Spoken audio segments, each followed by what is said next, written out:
case you don't know, this is Bright 98.7 FM, Abuja. The problem of the country don't they weigh down the common man. Make a good gist with my guys. How far now, my guys? How na day? Do wetin dey sup? Hey, what's up, bro? We do. Brotherly, how far now? Man, help me with one bottle. Now here we the yarn all the yarning so. Join Ejiro and the men there on Bright 98.7 FM every Sunday by 3 p.m. Make we talk everything with them in mind. Nice, bands a lot.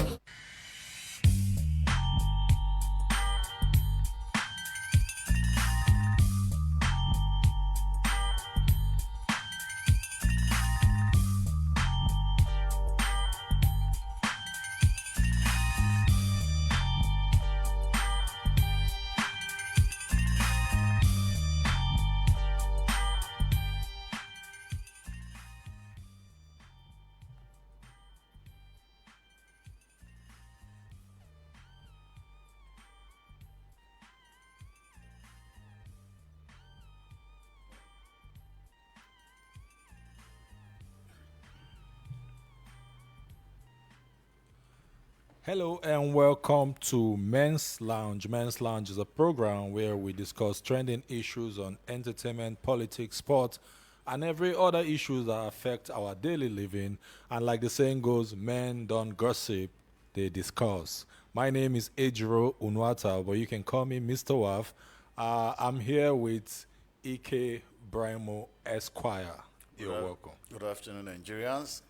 So, today on Men's Lunch, there's a whole lot of topic to discuss. We are going to be looking at the former president in person of Chief Olusegun Obasanjo, talking about the overhauling of INEC and the removal of the chairman of INEC. We are equally going to be looking about another very trending issue about, these are issues that happen within the week. So, we are looking at them, Bayo Onanuga and Boala issue, and who is the spokesperson for the president. We are going to delve into that issue as well. Also, for review on this topic, on this program, is the Nigerian reform. IMF said the reform is not working, and I would like to get your 2 cents on this particular topic. Equally, the traditional ruler are not afraid of governors, says Sultan. So we want to know in what way, when he said they are not afraid of governors, I would like to equally dig into that issue and understand in what way they are talking about. Equally for discussion is the NSCDC and the monitoring of the power grid and how they were ambushed somewhere in Niger State. That's very close to Kaduna as well. We are going to look at that issue. Also for discussion today is another very trending issue of a church in Kenya, a Catholic church that has rejected $40,000 donation. You see, I think they are really setting the pace for some churches in Nigeria, I must say, because we are going to look about find out what really led to them rejecting that amount and what are the take-home from those particular issues. Equally, when we're done talking politics, we are going to look at some other trending issues and very hilarious one at that, about a lady who reported a brother in a church for ignoring her green lights. You know what that means, She they give green lights, the bro's not the code, so she had to report him to the pastor. Okay. Equally for discussion is about a particular young lady that went out with a married man, and when madam showed, that's the real madam now, they just need to hide the young lady inside boot Of the car. Yes. I'm not saying she not die. Just to escape. Just to escape, so you can imagine when you the thief something do. Okay, another issue for discussion is the reinstatement of River State revenue payment, following appeal court intervention. Yes, this one, I know, Ike Brimo, you have a lot to say about this, Let's look at these other issues that talk about LG gets court nod to play defection clip of Amahole and 26 others. This case is still coming up. Also for discussion, my brother, that coach name sound like Granot, Kenneth Raw. The guy collects for Libya. These Libyan guys are something else. Kenneth Raw, he came out to share his experience on how the Libyan authorities inflated on his personal human rights and they inflict some injuries on him. We are equally going to look on that. Libya again. Yes, the same Libya. After they discover say they don't lose now, so the bad guys go around. Also for discussion, the man in Finland, I don't touch him. Finland, the Finland guy, Samuel Ekpa, has been arrested, and Nigeria said they are monitoring proceeding to see if he can be repatriated to Nigeria. Wow. Also for discussion today, let's look about this particular story. Is about okay. Maybe we should just let me just take this one before we start. About a particular man who borrowed money for his wedding. The wife wanted something very elaborate, so the bros go borrow like 6 million. At the end of the day, he realized 300,000. 350,000. Yes, 350,000. Was the money borrowed? Was No, 6 million borrowed? 6 million borrowed. Okay, it's not that it is earning. No, not his earning. Borrowed. So now the thing don't be now. So the bros now guys look for a way. Pay that money back. Guy won't be. I say just be. So, Ike Brimo, Yes. how has it been? We thank God with this type of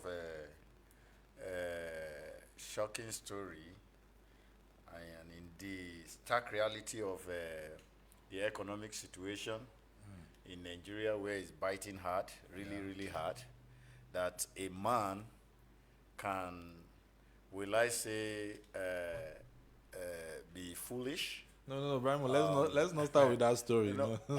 We'll get there. I reserve this your ass now. Because if I allow you now, you'll flog that man anyhow.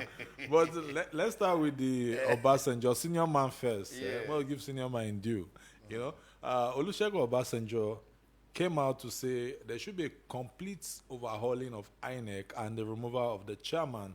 On November 18, the former president Olusegun Obasanjo has demanded a comprehensive reform of Nigerian electoral system, including the dismissal of the Independent National Electoral Commission INEC chairman Mahmood Yakubu and other officials involved in overseeing the elections. What's your take on this? Because one maxim is, some persons will tell you during the years of the Iwu, Maurice Iwu, Yes. and I think he was the one in charge of the electoral body during Obasanjo. Maurice Iwu have not tried 1/4 of what Professor Mahmoud has tried. No, some persons over are the saying that years. they are competing. No. There are no basis for comparison of Professor Maurice Iwu and Professor Mahmoud Yakubu as it relates to the activities of the commission in the past years. Now, it is very important for us to know that the call for the removal of Professor Yakub is long overdue. It But is not but, just but because is it it is not because just of because his it's- tenure or he has not been performing? it's Or not just because of the fact that our father, the elder statesman, has said so, but with the activities, infraction into the laws that makes up that commission. It's if he has not seen the need, if Professor Yakub Mahmoud has not seen the need to resign honorably on the part of honor. In this I part think of the world, people don't Nigerians- resign. No, it's not a matter of in this part of the world. More, much evil has been done than good since his assumption into that, assuming that office as the head of that commission. And a lot of things, see cases, see matters emanating from the conduct of election petitions, issues that we are not supposed even to talk about or to be contending or arguing about. We are discussing them at this stage. Are you aware that since Professor Mahmoud assumed this office, the kind of money that has been budgeted into the running of election and electionary processes in this country is not compared to any that trillions of naira Nigeria had earned money. We go into a commission where we think that there will be changes, there will be improvements as to the technology, the process, and the regularity of the process itself. We are not getting it. And you are saying that people should not call for the man to leave that office. Money has gone into that commission. Of course. Money has gone into that commission from time to time since this man came in. Now look at the struggle. Look at the fight. Within the period he assumed that office. Look at how things have gone. Look at the challenges they are even giving to the court to see how we can wriggle ourselves out of this political dungeons we have found ourselves. Even when things are glaring, why should Mahmoud allow, as the head of that commission, as the INEC chairman, allow certain things with the technology, the beavers, the RF, the everything that were set in place that would have made the process of electionary process go smooth, free and fair? We still have to put in a whole lot of money for security. We still need to bring a whole lot of things that are not necessary. Well, but the Nigeria should not be policed during an election period to go vote. There should not be fear, because this is where you stay in your polling unit, you cast your vote, and it is uploaded through the beavers to the RF, and the RF is giving the number. But, now, I will cite. But Ike Brahimo, sorry, sir. I will cite a situation for you. Look at the U.S. election of the district. 155 million votes were counted in less than 10 hours, and in 7 to 8 days. With what the resources Nigeria government have put into INEC, they are still counting votes for 7 days. In order to be fair, Mr. Brahimo, you can't compare the U.S. and Nigeria. No, come on. Nah, the this is just me different? playing the devil's advocate. Because if you look at the terrain, in some of those difficult terrain to assess, you can't compare them to the United States. Mr. Ejiro, let me tell you, before INEC conducted the last presidential election, we viewed the chairman, Professor Mahmoud, going to even Chatham House to say that we are trigger ready. Everything is set to conduct the election, that everything will go smoothly, assuring the whole world, assuring Nigeria. And you are coming back to do this thing. I don't want to start is the problem.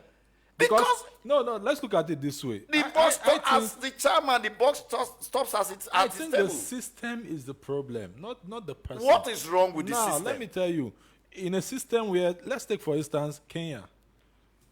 You understand? In a system where Nigeria, you have to, when you're done with the election, you sworn in someone before they now start going to court and all that. That is an error. In a system where you have to conclude everything about election matters before the swearing in, I think that is where the bane of the issue should be. Because just look at it this way: the president appoints the INEC chairman. Okay. And his tenure of office is statutory. Now, and the commission is so acclaimed to be autonomous or independent. Yes. So what are we not talking about? So I think we should. What are we not saying that? What are we not saying that we are supposed to say? I think those fundamental issues need to be addressed. Come on. Because if this man is removed, another person is replaced, if he's replaced, Yes. you will still expect the same thing to happen because Let who me detects, tell you, there who is- appoints him? Let me tell you, there is every reason for Nigerians or anybody, any rational being to call for the removal of Mr. Chairman of INEC. There is I don't have a problem.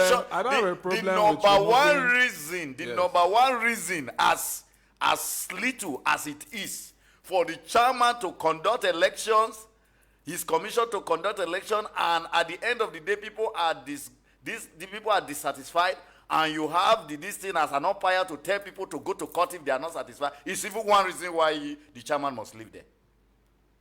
For you to look at Nigerians and tell them, if you are not okay, go to court. Let's meet in court. Means, and he knows that the process of proving this thing is not dependent on whether he's coming to tell Nigeria how well he conducted the election. It is left for the two political parties, one who has lost, who has been adjudged to loss, and the other one who has won, to slug it out in the court, instead of the commission to come and prove the process with which they announce a winner. This is annoying. So you feel if they change the They change it and make major reforms that the commission will have to now prove. We have a burden to prove how they managed to announce someone a winner, having looked at the procedure. In the last presidential election, the commission had to change the goalpost by the Electoral Act. We are not ignorant of the fact that the commission reserves the right to slate the procedure, the procedure with which the election should be conducted. We are not disputing the fact, but that you have agreed that a particular procedure should be adopted, and at the middle of the game, you are changing the goalpost. The law does not allow you to do that. All right. So a call for the removal of the chairman, of the INEC chairman, is apt at this moment. Okay, we'll see about that. Let me bring in The elections that were listeners. conducted by the commission in Edo State and in Ondo State, can you say that is a process that money has gone into? Well, Mr. Brimo, I still maintain my stance that I don't think Jega Mahmood is the problem alone. I feel the system he finds himself is a problem. If because- the commission is okay, if the commission is good, has done well, he will take the glory as the head. Now that the things are going the way they are not supposed to go, he should take the blame. It's all right. Let me call in the numbers so that you can start contributing. The phone in number is 0808 704 1217. 0808 704 1217. And the WhatsApp number is 0901 615 0614. And it's like we have a call. Let's see who is there.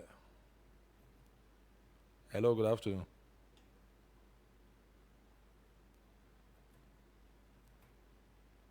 Hello.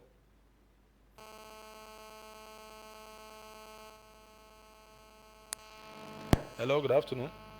Good afternoon, sir. You're welcome to Men's Lounge. Yeah, my name is David. I'm coming from Guaripa. You're welcome. Yes, sir. This chairman that I was talking about is under law and order. They put him there for a reason. He doesn't have choice. That's the problem we have in Nigeria. Now, Godfather has named the king of Nigeria. He doesn't have choice. He cannot do more than what he was supposed to do. God will see us through in Nigeria, and only God will need. Thank you. All right, thank you very much. Well, he said he doesn't have choice. It's all right. He has a choice. He has a choice to see. Hello, good afternoon. Yeah, good afternoon. Good afternoon. Yeah, your name and where you're calling from. Welcome to Men's Lounge. I didn't get you. Mohammed from Karimu. Okay, you're welcome, Mohammed. Yes, I strongly believe is that what I mean is that the system itself has problem because when the president sitting appointed that is the leader, so anything he wants to do is what the president told him to do. That's what he's supposed to do. So they're supposed to have a subordinate which will elect the INEC chairman so that it will work independently. Yeah. Thank you. I think I share that same view because if we have a National Assembly that will do the bidding, the processing, and how to get an INEC chairman will be better because just having the president appoint somebody as INEC chairman and you expect that man not to do his bidding. Let me tell you, let us not make mistake about it. There is a procedure. It is not just that the president had picked someone and say you are the next INEC chairman. It takes another process of going to the National Assembly for screening. And for the fact that the president has appointed someone as the INEC chairman does not mean that he cannot get to the National Assembly and maybe with petitions coming from people that the National Assembly cannot say no, he did not skate through the process of screening. And as such, he cannot be made the chairman of the commission. These are procedures. There are rules as to making anybody become the chairman of the commission. But that is not even the issue. Yes, you know the last time I was telling you about systemic pathology, that the corruption has eaten into the root into the fabric of every organ, even down to family, that you can barely see two Nigerians communicating that one does not have the mind. All right, let's take this call. Hello, good afternoon. Welcome to Men's Lounge. Happy Sunday. Yeah, wish you the same. Your name and where you're calling from?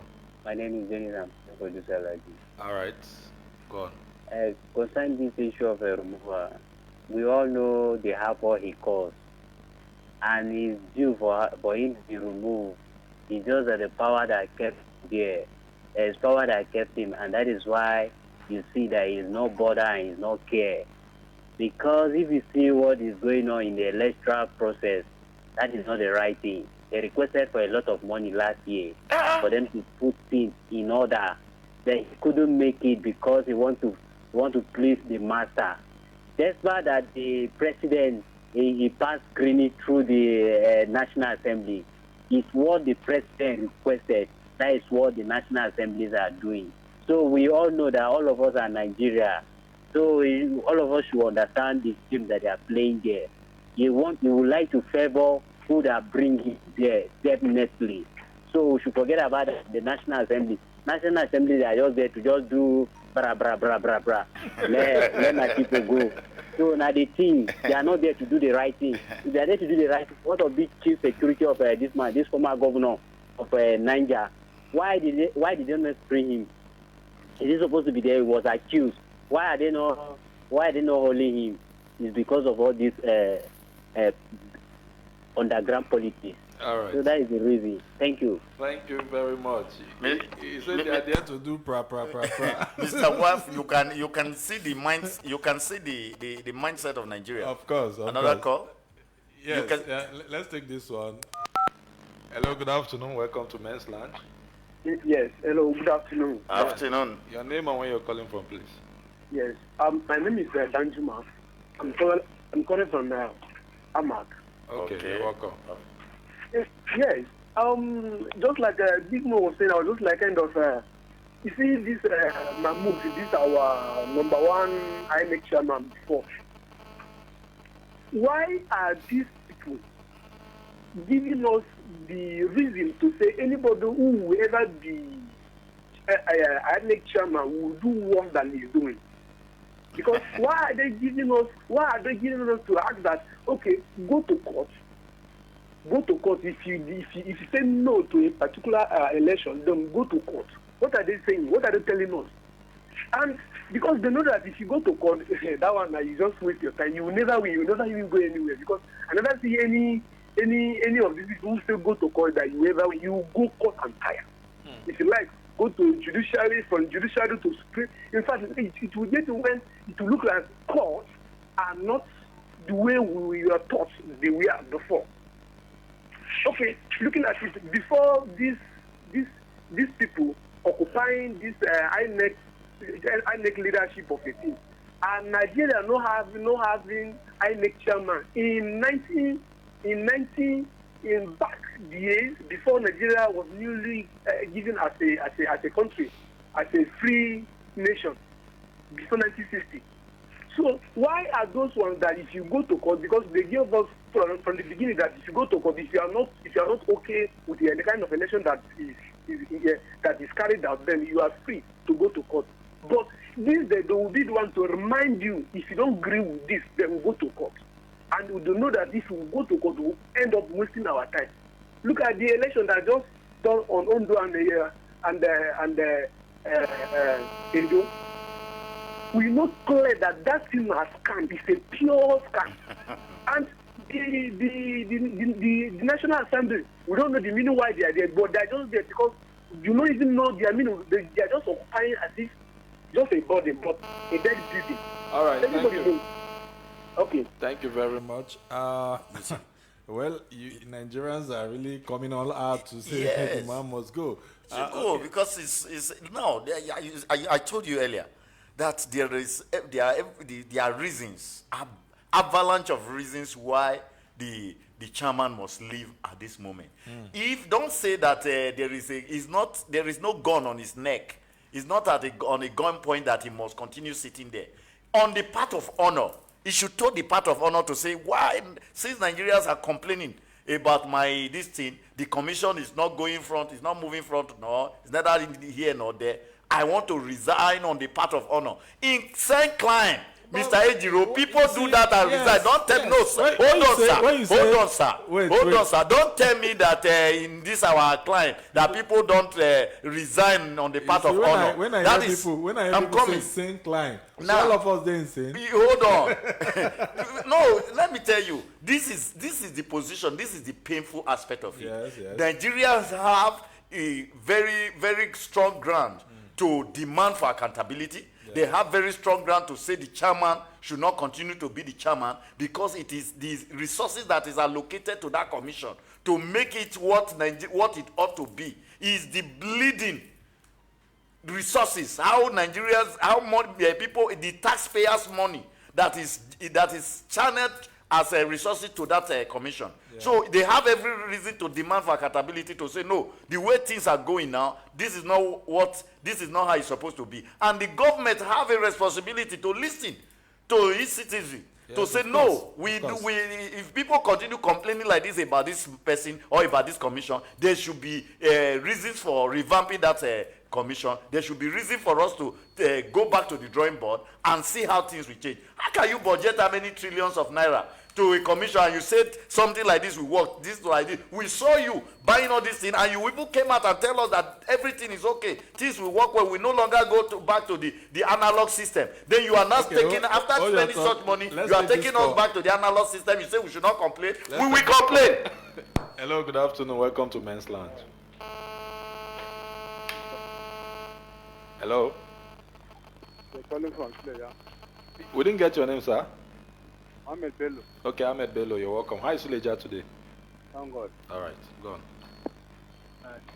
What my brother? Hello? What my brother there is saying. We lost that call.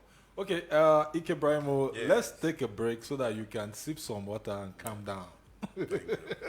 Let's take a musical break. We'll be right back on Men's Lounge.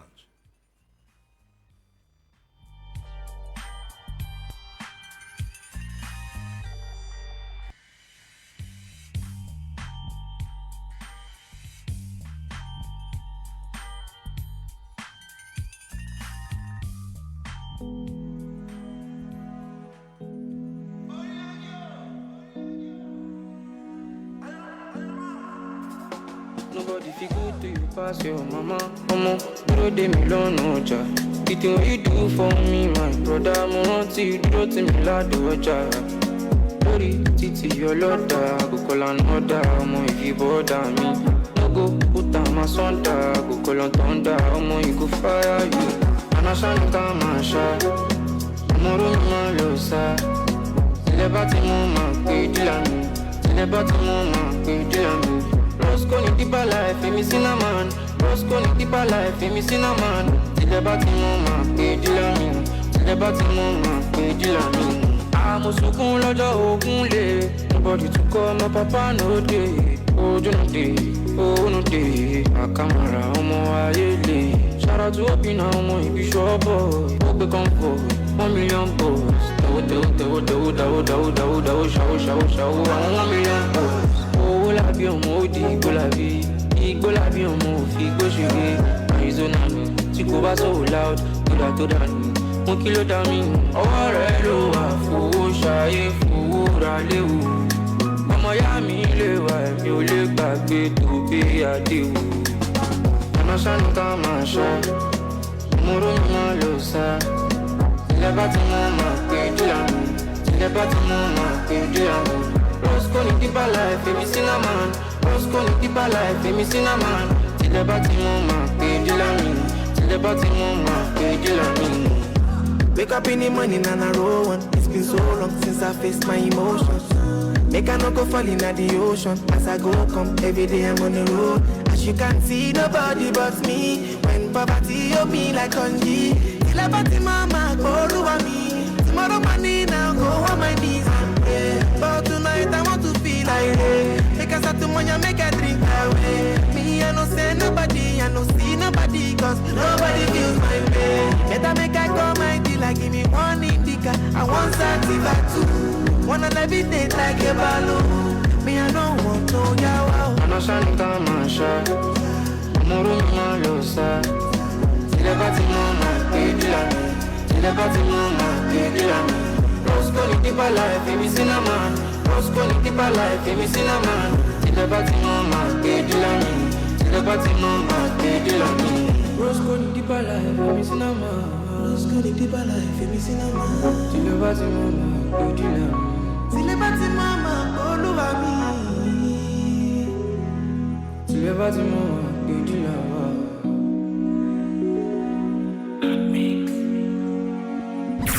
Nigeria's brightest sound. Bright 98.7.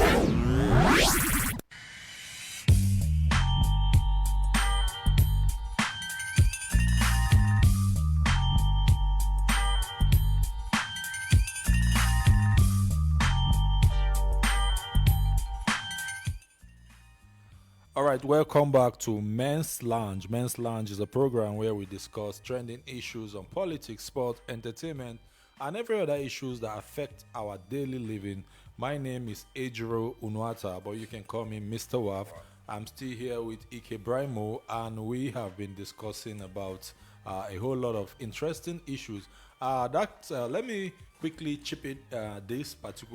We are having a new segment on this Men's Lounge, yes, where we are going to be doing birthday shout outs to our listeners. So if you're out there, you have a friend or you are celebrating your birthday within the week, that means we are starting from next week, that is. If you are celebrating your birthday for within any of these particular days, you can just send us your name or the celebrant name and your name to my Facebook page. That's Ejiro John Unuata, and I'm going to do justice to that when we come on set. We're going to wish them a happy birthday, but it will be the last 5 minutes of the program. We are going to dedicate that 5 minutes of the program to that particular segment. Yes, to appreciate you guys for listening. And let me call out the numbers before we proceed. 0808 704 1217. Now, Mr. Brimo, yes, this particular story trended within the week about how the IMF came out to say, hey, Nigeria, these your reforms are not working.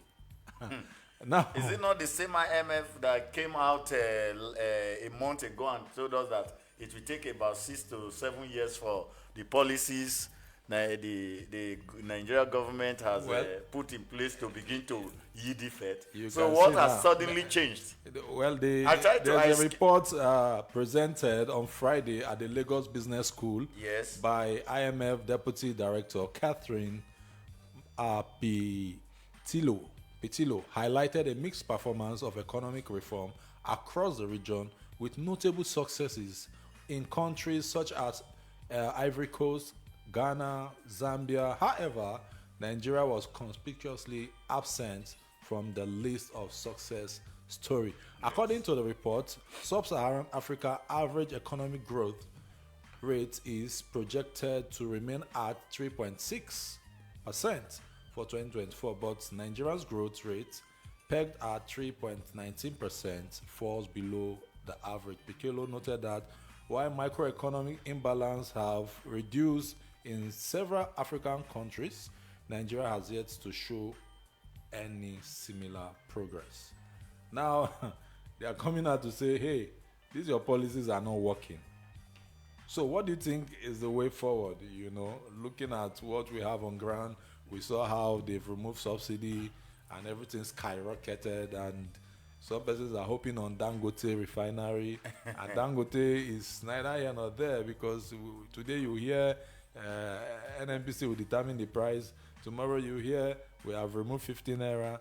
So we don't even understand. There is a ghost as to that of NNPC and Dangote. There is a hidden battle that is going on, and each time the thing raises dust, that is when you start hearing story that you start hearing the fractions of the stories. But I don't want to go that. Let me quickly speak to the issues you raised. The issue you raised as to the IMF. Looking at our policies that it won't work. Yeah. Now, you remember weeks ago we discussed when this same IMF, when they came out and said that Nigeria will take it will take time, that Nigeria need to be patient with the government, with their government, that the policies put in place, if implementation and evaluations are taken, that it will take about 6 to 7 years. When we started shouting here that so Nigeria will need to wait for another 6 to 7 years before we begin to see the effect of policies that have been taken. And now, one thing you must also appreciate is the fact that, you see, I'm not too crazy about this IMF, international wanting, this one, because if you are not doing their bidding, they will come after you. They will lash at your government, at your country very, very hard. They will come very hard. But when it's juicy, the relationship is romantic between the government of your nation and the organization, you find them, they will want to sing your praises, they want to do this, they want to do everything humanly possible to protect the interests of the government of the day. Yeah. Our problem is are created locally. So we need a local solution. We need local solution. Say we need local solution. Yes. It's just like they're talking about debt servicing, which is another area of scrutiny. You know how much we borrowed and how much we are paying to service. Stop borrowing. We shouted this thing last time. Now, when you stop say borrowing, no, the government should stop borrowing. Mr. Brimo, stop borrowing. Yeah. If they don't borrow, how do they finance some of these projects? We have internally generated revenue. That means people will pay higher. There will be higher taxes. Are you not paying? But it will be more. Are you not? No. Are you not paying more now? Are you not paying? Are you seeing? Of course, we are paying more. We are paying. Since the inception of this government, Nigerians are paying. Whether you want to do this, in fact, they have also an aspect, an angle that I appreciate them. They have muzzled up the energy. They have encouraged themselves by coming up with different tax policies and all that to raise to increase the IGR. You understand? Yeah. But it doesn't stop there. Where is this money going? Why are you going on bridal spendings and borrowing more money? Let's take this call. And hello, Men's Lounge. Good afternoon. Hello. Good afternoon. Welcome to Men's Lounge.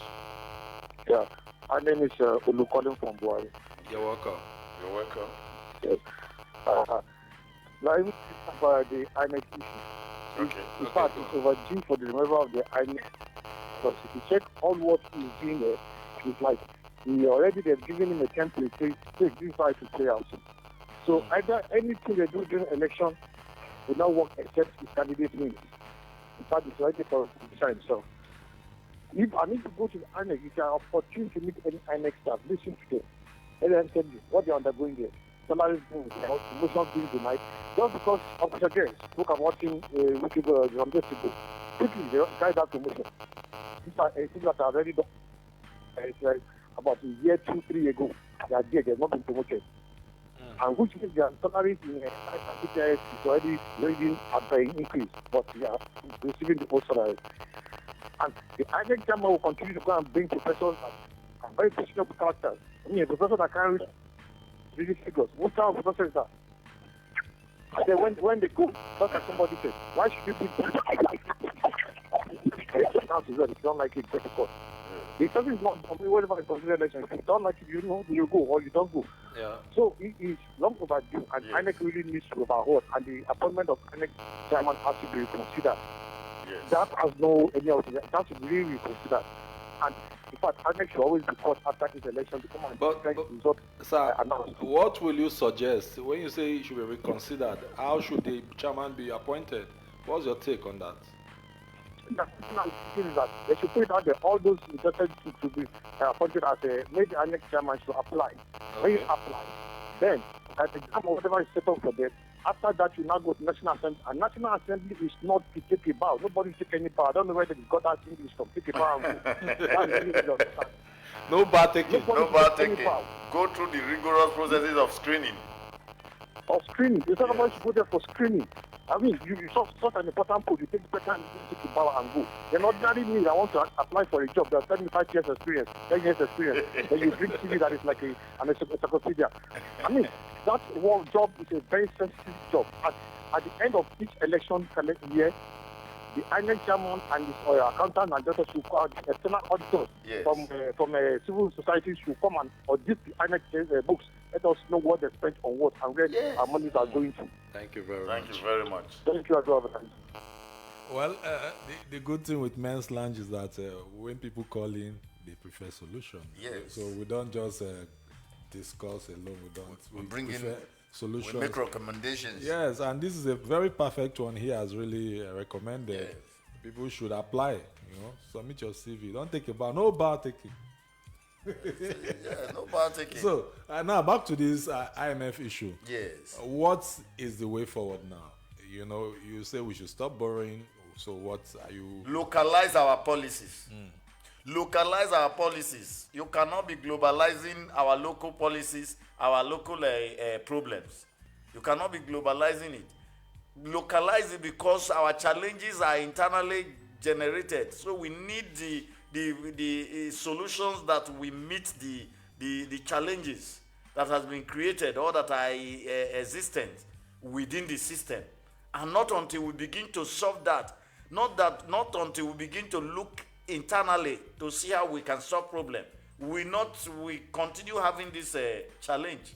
Don't go and import one policy from the developed nations that have passed through they have had a fair share of their challenges and bring it to this thing when you are not doing what they are doing. It is wrong. Okay.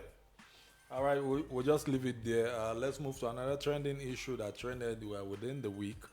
Is about we now having the 3 spokespersons. Will I be permitted to say the Trinities? The Trinities. They are the spokesperson because we knew that Boala came out and said, "Oh, I've been anointed the spokesman for the president," and before the guy could even touch ground, Onanuga came and said, "No, that is not the position of the president," because they came out to say the president Bola Tinubu on Monday approved restructuring in his media and communication team, with his special advisor on information and strategy, Bayo Onanuga, and new appointees Sunday Dare and Daniel Boala to work jointly as his spokesperson. So we knew that at one time Onanuga came out to say maybe the ministers were not speaking enough to the media, so people are not aware of what they are doing. So could that be the reason why he is coming out now to, you know, join head with other spokesperson to make maybe people get to know what they are doing? Bayo Onanuga takes more time. It takes more critical time in defending the president than defending the policies. That is the truth. And if you keep as a spokesperson to the president, if you keep, instead of you doing the bidding or passing the message to the people of what you are supposed to do, and you are spending greater of your time in defending the president, fighting those who you feel that there are said things that ought not to be said about the president and his policies, you obviously will be getting it wrong. So it means that something is missing. If Mr. President has sat down and look at, okay, I want to appoint 2 additional persons to be in that team, so that we can, it means that he appreciates the fact that this man is not handling it well or is not covering all areas. So more hands need to be on deck for a good job or for a good output. If not, there is no need for, this is the first time we are having a spokesperson on the same portfolio to the president. What are they doing? What is the communication that the one person that Onanuga cannot pass to the people? Well, could it be that they don't want to give so much power to one person? We saw how that is why I'm saying that something something is missing. Is it not still the same this thing that brought out this thing, Ajuri? Ajuri have to leave that this thing because in one way or the other there are issues that you are not aware of because you are not an insider. Now is there, bio is there, but I've just given you when you go to the media, you find out that bio spend more time, quality of his time, defending Mr. President than doing the needful.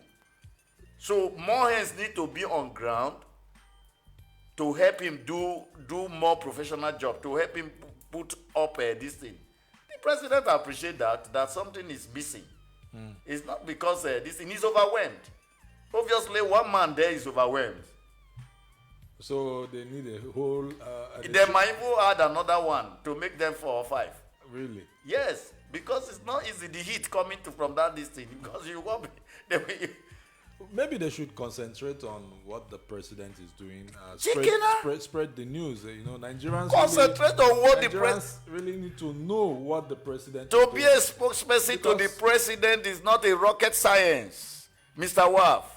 It's a matter of this is what is going on. Let the people be informed. It's not something you must stake your head and do this thing. But when you leave the scope of your this thing, of your schedule, you leave the scope of your calling on that particular job, and you begin to do other things because you want to score a goal or you want to score cheap popularity, you create more problems. And the problems they are creating by defending what is indefensible is just the challenge that makes more people to come in there to see how they can lend the happy hands to salvage the situation.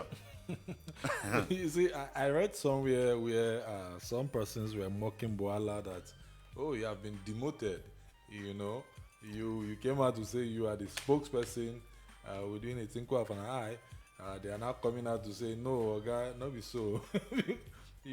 So at this point, I think they should focus more because I see a clash of interest at the end of the day. Yes, there is. It will happen because from the way they are going about the whole thing, I will not be surprised. Everybody wants to be politically relevant as far as that job is concerned. So but it is not necessary. That is not what one thing, and there might just be a duplication of what the president has said and different versions. Because someone somewhere does not want to appreciate the fact that someone elsewhere is supposed to do this. It's a clash of interest. It's an ego.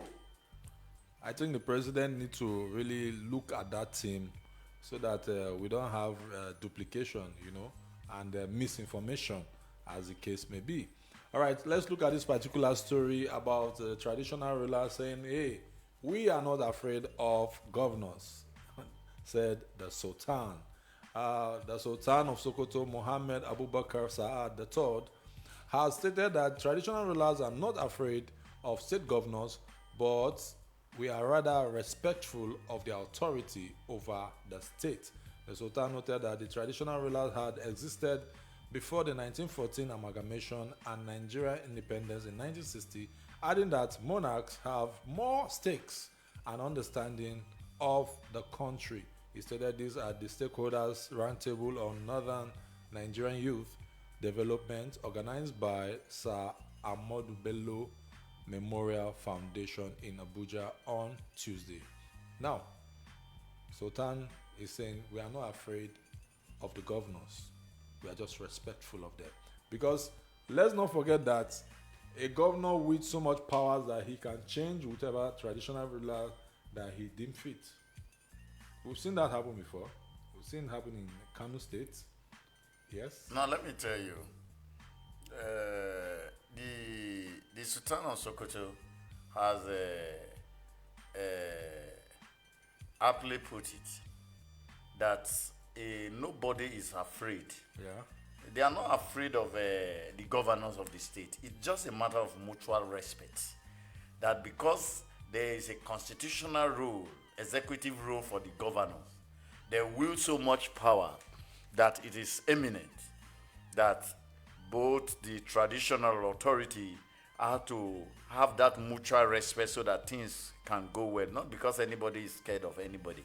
Because the moment these governors begin to see that it is a fight between them and the traditional rulers. See, let me tell you, all the caliphates, the kingdoms, the traditional thrones, most of them have been in existence before have been in existence from inception. Yeah. Have been existing before the creation of a constitutional government or democracy. Before you start having these things. So they are the original traditional leadership of the people. If for instance, the caliphate decide to say, okay, we are not going, it's a matter of doing these things. So it will be wrong. It will be wrong. I also hear some people trying to say that there should be a creation of constitutional duties for the traditional rulers and all that. You will be reducing the traditional throne to a mess and making mess of the system, because this is a kind of leadership that is indigenous to our people. But don't the you people think, in the various communities, yes, in the various villages, they have heads. In the various caliphate, in the various kingdoms, they have traditionals, they have emirs, they have obas, they have whatever designation or nomenclature they are known. They have them in existence. These people the people in that locality pay obeisance to them, pay homages to them, respect them as the true leadership system, organic. Now, if you now think that it is a matter of fear because you are a governor, it's not a matter of fear and not of respect for you to now begin to impinge on their authority as traditional ruler. You start impinging on the authorities of the traditional ruler. By the time they decide to have an indoor meeting with their people in the various villages, even the state will become ungovernable for you. Yes. The state will become ungovernable for you. But we have seen issues, situations where. So let the mutual respect continue. Is at loggerhead with the traditional ruler. Then the next thing you know, they will come and before you know it, they say you suspend them. You cannot remove them, especially when it is hereditary. It is not a creation of the constitution that emir of this thing must be. So is within the tradition and the culture, the religion of the people that so person will come into this thing. So you can only stop his statutory earnings from the state as the governor, but you cannot remove an oba who is hereditary, who assume of a throne by this thing, heredity. That you are removing him. You can only suspend his salaries and everything, but you can't remove him from there because his people will still obey him. His people will still do this thing. And when you do such a thing, if he controls a large area of the state or controls most community, that area will become ungovernable for you. They will make things difficult for you. So let the mutual respect. But could that be why we saw in Kano State when the governor dethroned the emir? He had to break the kingdom into. If they don't do that, it will be very difficult, because the people, these are the true leadership. The traditional rulers are the true kind of leadership the people know from inception. They obey their obas. So if the obas say today we are not going, If the Oba say today we will not want it like this, we will not want it like this. So imagine such a large aspect of the state are going by their Oba. The other side that have their this thing, they are going by this one, and they join force together. The state will become a mess. You will use police tire, you will not do this. You use the force of government, you will not get results. So let the mutual respect continue. No need for you to impeach or to trample on the authority, on the respect, the traditional. Don't go there. Leave them, let them exist. Even if at all you intend to create a constitutional rule for them, let it be in addition to the powers that has been passed to them through their forefathers and to the people. Okay. Don't go there. Let nobody be politically drunk to the extent where you begin to impeach on the authority of the royal father. Don't do that. All right. Even the gods will come after you. That is Mr. Brimo giving out a very stern warning. Don't go there. Okay. When we come back, we are going to look at the CCT chairman, Danladi Umar, that was removed by the Senate. Equally up for discussion is the Samuel Ekpa case, and equally we're still going to look at the church in Kenya that rejected that $40,000. Let's take a musical break. When we come back, there's a whole lot to discuss. We'll be right back.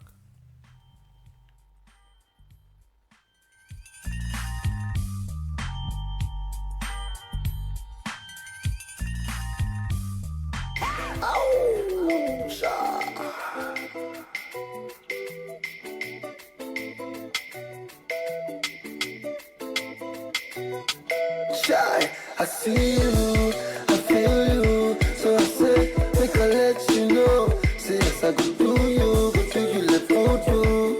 But you know, go let me wanna let go. See, I don't mean to brag, like Professor Pella, don't process to bounce. I be magic man, I want to come to yard. Lower your paws and let down your guard, baby.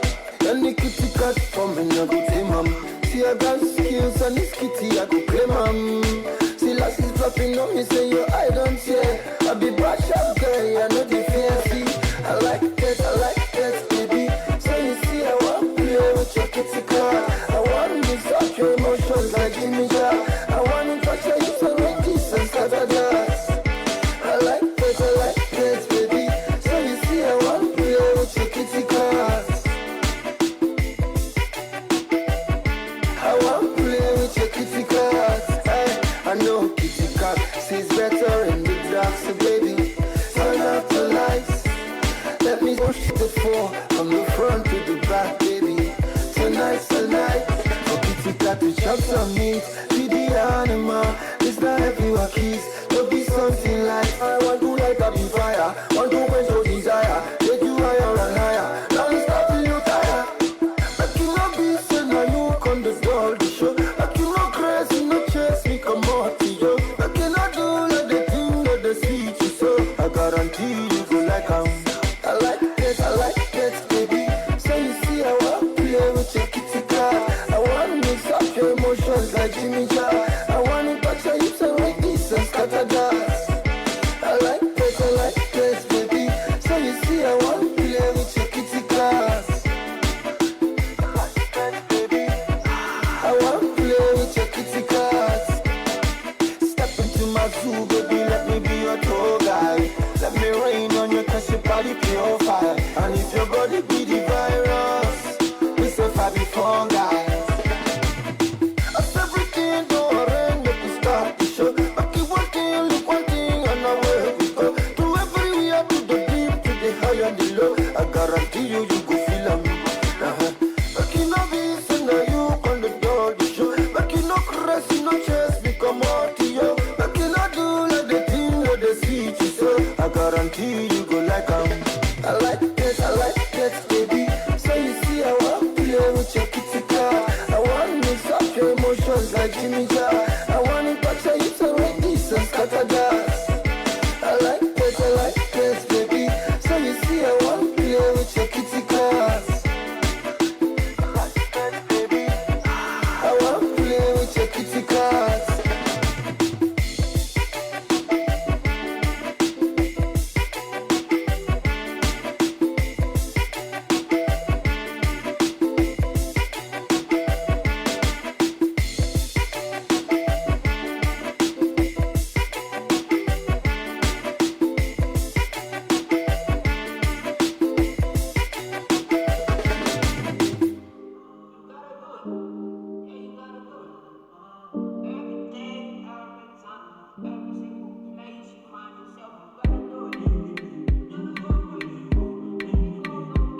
hope you see now. Say you don't bust my eyeglass. You don't scatter my plans. See my eye, I don't cross. You put me for ambulance. See why you make me pay. See why you make me pay. See what you did to me.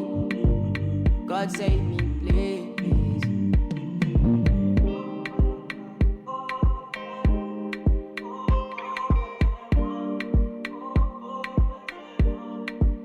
I know you got me now. I know you got me now. I know you got me now. Followed you up and down. Followed you up and down. Followed you up and now I don't lost my mind. Now I don't lost my mind. Now I don't lost mine. Now and I know you lied. Now I know you lied. Now I know cause the doctor said I burnt my liver. I've been drinking. Used to sing and play my guitar. Now I'm lost in this and bizarre. Everything I do, everything where you talk, I do. Everything where you ask, I do. Say you don't bust my eyeglass. You don't scatter my plans. See my eye, I don't cross. You put me for ambulance. See why you make me pay. See why you make me pay. See what you did to me. God save me, please.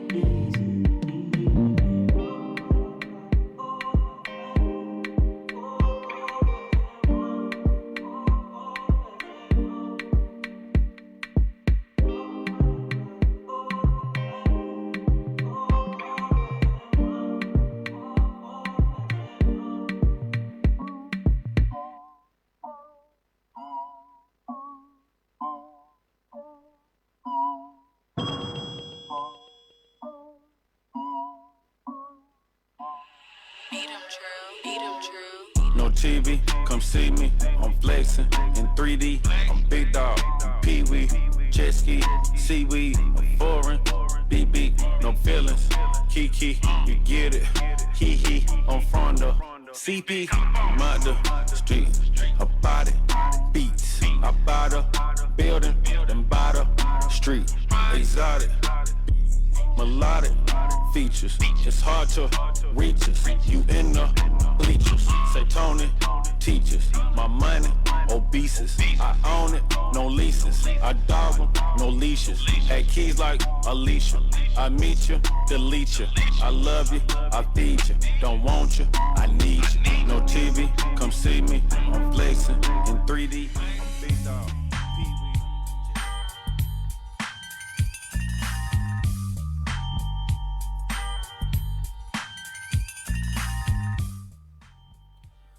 Hello and welcome back to Men's Lounge. Men's Lounge is a program where we discuss trending issues on politics, sport, entertainment, and every other issues that affect our daily life. And like the saying goes, men don't gossip, they discuss. And we are here to discuss on various issues affecting our life politically and otherwise. Yes, like I just mentioned earlier on, there's a special segment of this Men's Lounge. We are going to be dedicating the last 5 minutes of the show starting from next week for birthday shout out. So if you have anyone who is celebrating or you're celebrating, you can easily just send the celebrant name and your name to my Facebook page. That's Ejiro Unuata, and I'll do justice to that. All right, now let's go back. I'm still here with Ike Brimo Esquire. We were talking about the removal of the CCT chairman, Danladi Umar. Before we go on, let me call out the numbers so that you can be part of this discussion. The number is 0808 704 1217. 0808 704 1217. And the WhatsApp number is 090 161 50614. 090 161 50614. Yes. Okay, there's a call coming through. Let's take this call before I read out this story. Hello, Men's Lounge. Good afternoon. Hello. Hello. All right, we lost that call.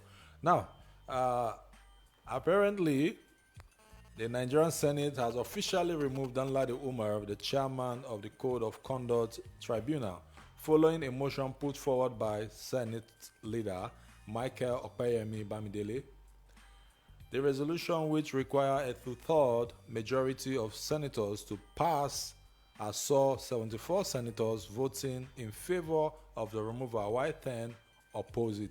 Bamidele, who sponsored the motion, explained that the Senate has been overwhelmed with numerous petitions and allegations of corruption and misconduct against Umar. This allegation raised serious concern regarding his leadership at the CCT, prompting the Senate Committee on Ethics, Code of Conduct, and Public Petition to invite him to a series of investigative hearings. Now, part of his crime is that he has been absent from office for about a month, and they say, how can a man be that is in More charge? than that. Yes, more than More that. than a month. Yes, I'm just trying to be fair.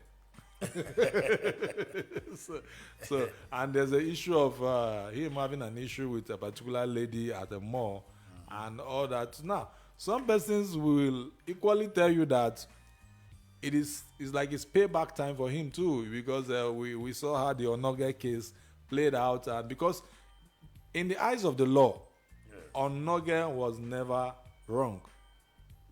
Because the courts have they've cleared him, so it means that there's a miscarriage of justice on Mr. Onoge. So, what is your take on this? Being a barrister yourself, how are you going to, how do you comment on this particular issue? What do you think about this? Well, what goes around comes around. When he was you cannot be in the arena. You cannot be in the arena forever. When the going was good for him and he was in the spotlight during the Onoge's saga, he felt that he is all and all that. But I was even thinking that before now, because if you check a lot of petitions that has been written against him, not one, not two, not three, that has emancipated the National Assembly, the Senate, to spring into action to activate the provisions of Section 157, Sub 1 of the 1999 Constitution, that gives them power, that empowers the Senate to remove key public officials following due process. It is they have actually used the law. They have taken the right procedure to look at the petitions that have been forwarded to the Senate in respect of the matter. Now, as big as the CCT, the Code of Conduct Tribunal, anybody who is saddled with the responsibility is supposed to assume, is supposed to be an epitome of moral rectitude to make sure that you uphold the tenet of integrity, probity, and otherwise. You shouldn't be found wanting. And knowing that you occupy such a sensitive position, you should do more. You should do more to live by what you are, the office or the responsibility of that office, so that people will know, yes, people that have one that have corrupt cases or the other, or morally deficient, don't have any business in being chairman of the CCT, the Code of Conduct Tribunal, because it's supposed to be an Adam point. That occupying that office is supposed to be an Adam point of emulation, where good these things assumed from that office. It's quite sad that such a thing is coming, but the step that has been taken by the Senate was long overdue. Oh, really? Yeah, they needed not to wait for such numerous petitions to have come before acting. Because if they had acted earlier before now, it wouldn't have been a case of saying maybe because of the Onoge's this thing, you wouldn't have made that position you made now. But yeah. the truth is that there had been a lot of petitions against him. Yeah. So it's better late than never. Than never. Yes, we appreciate it. Okay. Yeah. So it's a thumbs up for the Senate because a lot of tongues have been wagging that, hey, how come you're not seeing what this guy is doing with all the petition written about him and all that? But then they've been able to do a thorough job, and the young man is out of the system, but he still have a life to live though. Let's take this call. Men's Lounge, good afternoon. Hello? Hello? Okay, we missed that call. Now let's look at this particular story about the civil defense, the monitoring team that was ambushed somewhere by Boko Haram in Kaduna. Now, this particular story trended, they were going on their normal routine, because, over the week, we've been hearing about power failure, power grid collapse, and all that, vandalization and all that. So, the NSA, they've deemed it fit to put security to patrol those particular infrastructures and the rest, which has really yielded a very good result. Let's see this call. Okay, I think the network is having a little issue. So now they were ambushed by Boko Haram insurgents.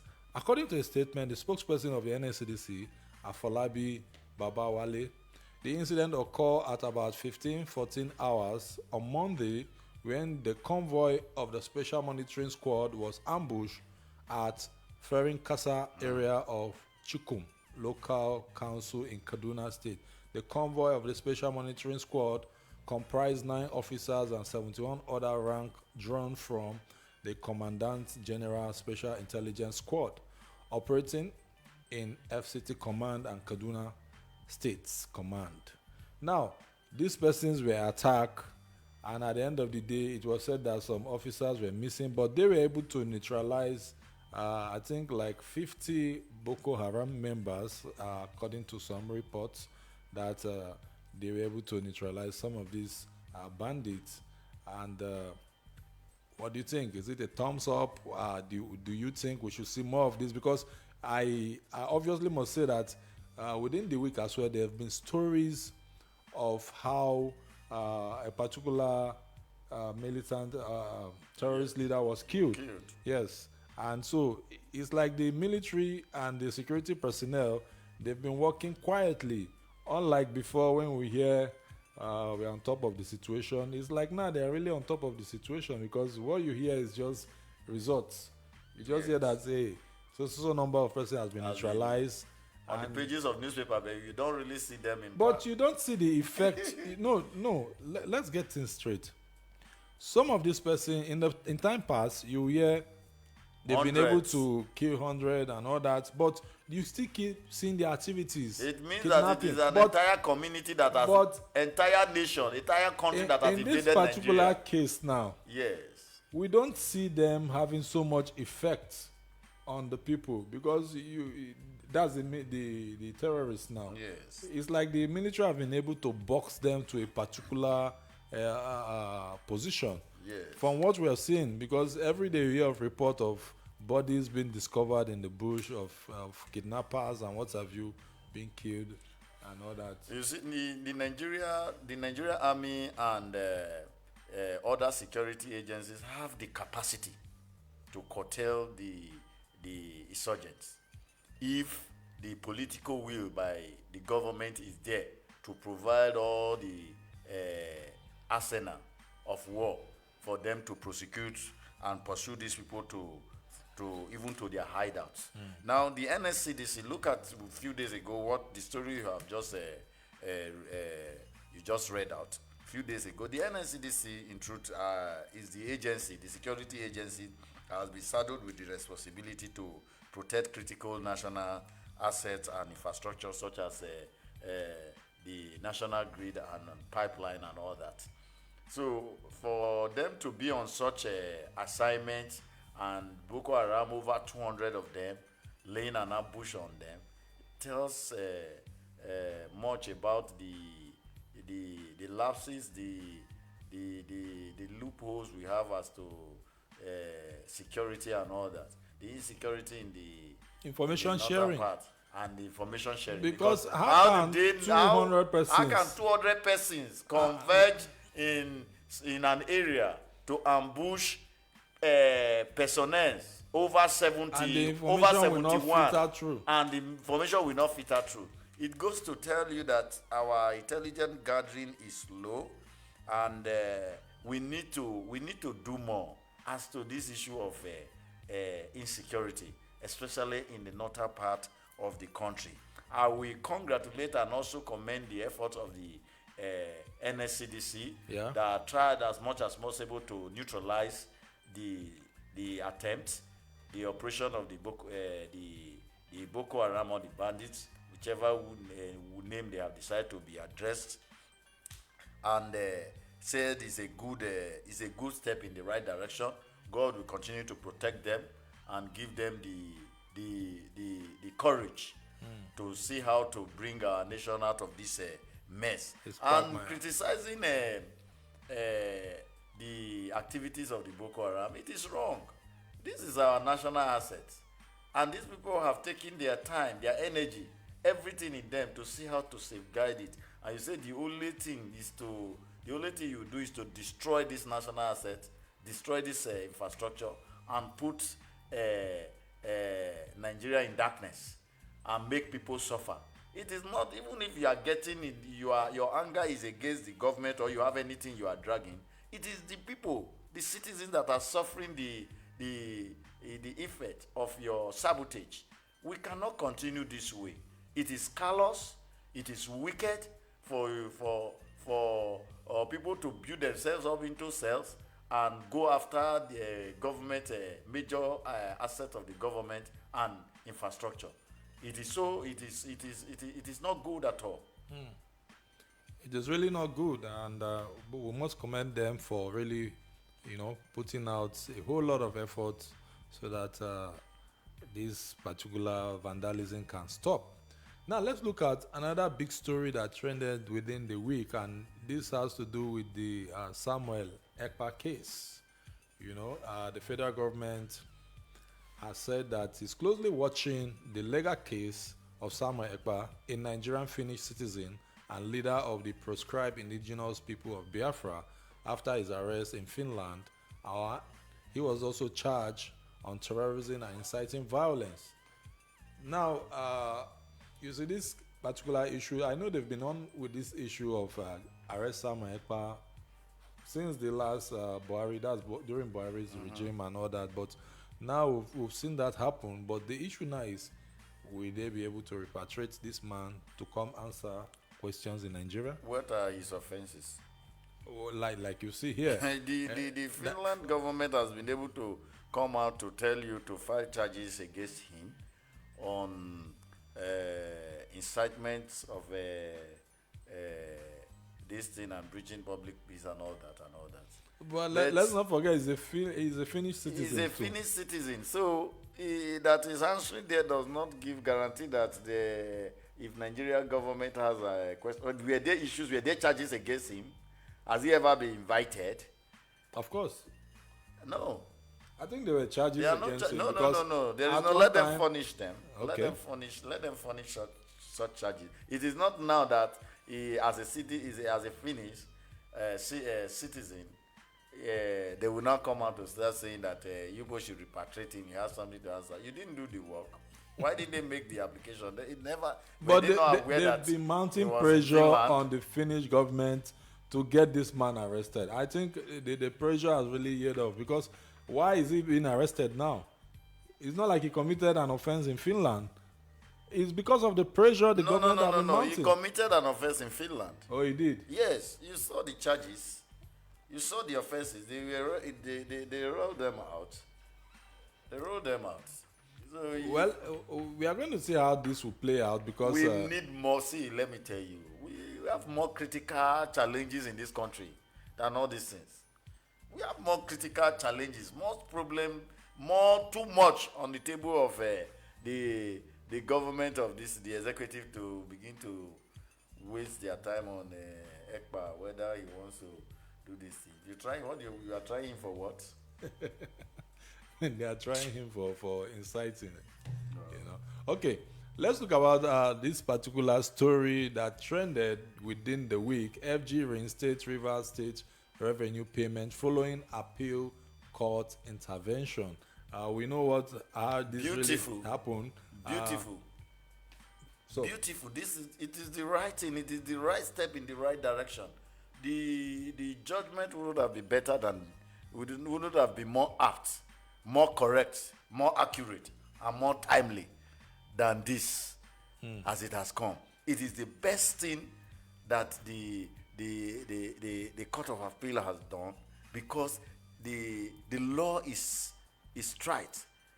The provisions, the language in which that law is written is not ambiguous. It's very clear. It is as clear as the teke mene you fasten. That the allocation of each state is statutory and you must give to them. Yes. So if there is anything short of this is illegal, is condemnable. So they're in the right track, you said. Yes. It's all right. The judiciary is on the right track. The Court of Appeal is on the right track. We'll see how that plays Because out. you know, when these statutory allocations were had, it is not the governor that is being punished. Of It course. is the citizen. The citizen. Those who earn salary from this money, those who salaries are being paid from this allocation, projects are being conducted or carried out or completed from this allocation. So when you think that you are denying the state governor of this allocation, it is the people of the state that you are punishing. Because you see, a lot of persons will still trace this back to the fight of the governor and his godfather. You know, there's no way you talk about anything Rivers State now without bringing the minister of the FCT into the picture. Because God will help them in Rivers State. Well, we just hope before God help them, they should help themselves too. Because you know, it doesn't really add up when you begin to hear cases like this that will affect governance, and who is at the bottom end is the common man. The common man. So I think the people should team up and look for a way around this bottleneck situation. Now let's look at this particular story that trended. It says LP gets court nod to play defection clip on Amaole 26 others. You know, this particular group, that's those who defected from the PDP to the APC, they later came out to say, hey, we've not defected. We are still members of the PDP. You know, in our local palace, they'll say, Bly say, won't cover them. He won't cover them. so, but they defected. It was in it's so glaring. No, but it's up to them to prove it in court. Because they are saying, I didn't defect. They said, but this thing, the footage is everywhere. That's why the court has given the Labour Party the nod to present the footage as evidence that okay, yes, you guys defected. I mean, now let me even ask Barrister. Yes. What do you think will come out of this, if at all they are able to prove their case to a logical conclusion? Yes, if you prove your case, you have the claims. Before you file a matter, there are certain claims you want the court to accede to. You will urge the court to grant your claims. So if they prove their case on the balance of probability, with all the evidence and facts, pleadings, why not? They will have their claims. They will have their claims at the end of the day. There is no two ways about it. It is only when you are unable to prove your case that the court will bend backwards, because the court cannot be seen to doing injustice to anybody, and the court cannot give you more than you request for, because the court itself is not a Father Christmas that will grant more than is requested. So if they have made any request at all, they've made any claim in their papers, the court will not, if haven't proven their case on the balance of probability, or if it was in criminal matters, we say is beyond reasonable doubt, why not? The court will grant their reliefs. That means they are in for a big. There will have to be a rerun of another election because if the seat is declared vacant, it means that you still have to conduct another election. It depends on the wisdom of the court. Okay, let's not preempt the court. We cannot say anything now because the matter is still before the court. So we cannot at this point preempt the court. Let's keep watching and following up. But will you say that's victory for Rivers people? Well, I don't know. It's no, given the two story now, the first one and this, because it seems like these are the bottleneck in that state. The problem with sometimes is not always a victory for anybody. Okay. It is doing the right thing at the right time and saying the right thing at the right time. So if it's needful, irrespective of whose house it's got, if the needful need to be done, you just have to do it. That's all right. We'll see how that plays out. Let's take a musical break. Now we're done with politics. When we come back, the next 30 minutes will be for other issues that affect our daily life. And part of this issue, we are going to look at the case in Kenya, how the Catholic Church rejected $40,000, and about this other issue is about a particular man that did his wedding with borrowed money. That's 6 million naira. And at the end of the day, the bros, they made the big money bag come. And what he got out of the wedding was 300,000. And you know what that means. Equally, we're going to look at the story of a particular lady that was dating a particular married man. And when the real owner of that car came, she was locked in the boot of the car. You see, these are all stories we are going to look at. And then there's this particular trivia one of a lady that reported a brother in church for ignoring all her green lights. Nigeria is not your mate. Since they happen. No. You don't know. Things happen. But then we'll touch on all these issues. We will professor in the next 30 minutes. We'll come back.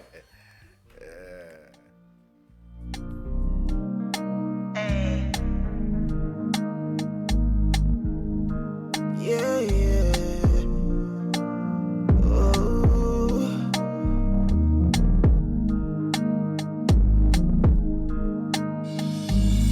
So many things where they bother man. Stress from friends and family and brother man. Man living like an animal. When a problem goes, life comes with another one. But I'm a god, I'm a stronger man. I be different breed, my kind no be number one. I'm not trying to be the number one. So many legends there, I'm just trying to be another one. But sometimes it be like say I want all the pressure and the wahala. It be like say I don't tire. Sometimes it be like say I want all the pressure and the wahala. I just wanna be alone. I don't wanna see no message on my phone. Nothing they do me, you should know. I just feel like I should do this on my own. I just wanna be. If no be love, na money palava. If no be stress, na woman and drama. Competition, people they para. Too much beef when I no be malam. Na God they do, I'm not be my power. Grace na coco, the talents na jara. So I lock myself inside my yara. Go down on my knees and I call on Baba. But sometimes it be like say I want all the pressure and the wahala. It be like say I don't tire. Sometimes it be like say I want all the pressure and the wahala. I just wanna be alone. I don't wanna see no message on my phone. Nothing they do me, you should know. I just feel like I should do this on my own. I just wanna be alone. I don't wanna see no message on my phone. Nothing they do me, you should know.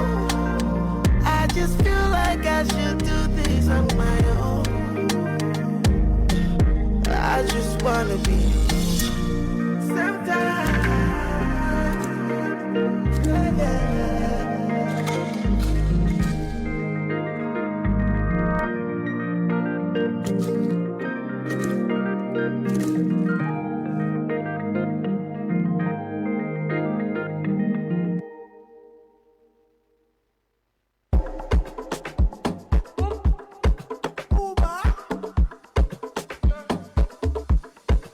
what them I say? Butterflies in my tummy when the money enter me, I like it. Getting rich and it's all in the plan, my mind made it to Forbes. I buy jama for my baby, mo touch you mommy, mo to rally. Soft living like a superstar. All I do is winning till no more loss. See my diet job me call. I feel like what's the rush? Can I waiting this up? Me not see no evil and I fear no one. I do the sign of the cross. For you the me don't be dumb. Since I'm not the same for God. I'm on a new level, Baba. I put it all on God. So when you see me smile, my brother, you for just show me love. Viviendo la vida loca. Nobody take my joy. Better make way when you see your garaya. Easy money, money, money. Too much money, Easy money, money, money. Too much money, Them no believe in my come up. I run my city, I boss up. They go hold me, pay, I no want talk. You can step to me, show the escort. Back to his scatter, he go low. Make all the girls, they go low. Isha Olua, who send it to you.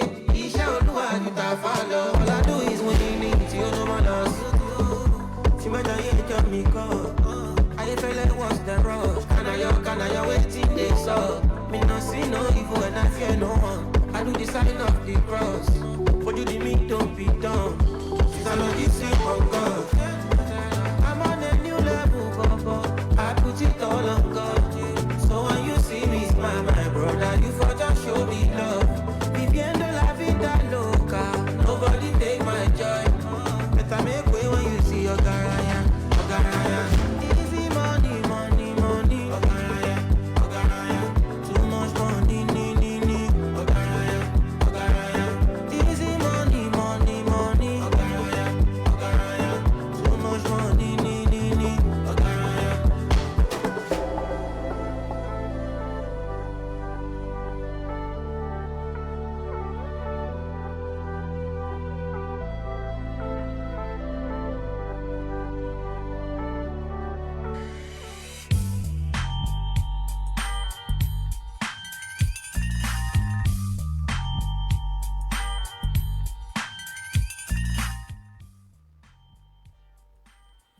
Hello and welcome back to Men's Lounge. Men's Lounge is a program where we discuss trending issues on politics, sport, entertainment, and every other issues that affect our daily life. My name still remains Ejiro Unuata, but you can call me Mr. Waff, and I'm here with Ike Brimo Esquire, and we've been doing justice to a whole lot of stories today. And like I mentioned before, starting from next week, the last 5 minutes of the show will be dedicated to birthday shout out. So if you have anybody you want to make a birthday shout out to, you have to forward the person's name, your name, and your birthday wishes to my Facebook page, which is Ejiro John Unuata, and Unuata is spelled as Unuata, and we'll do justice to that for you.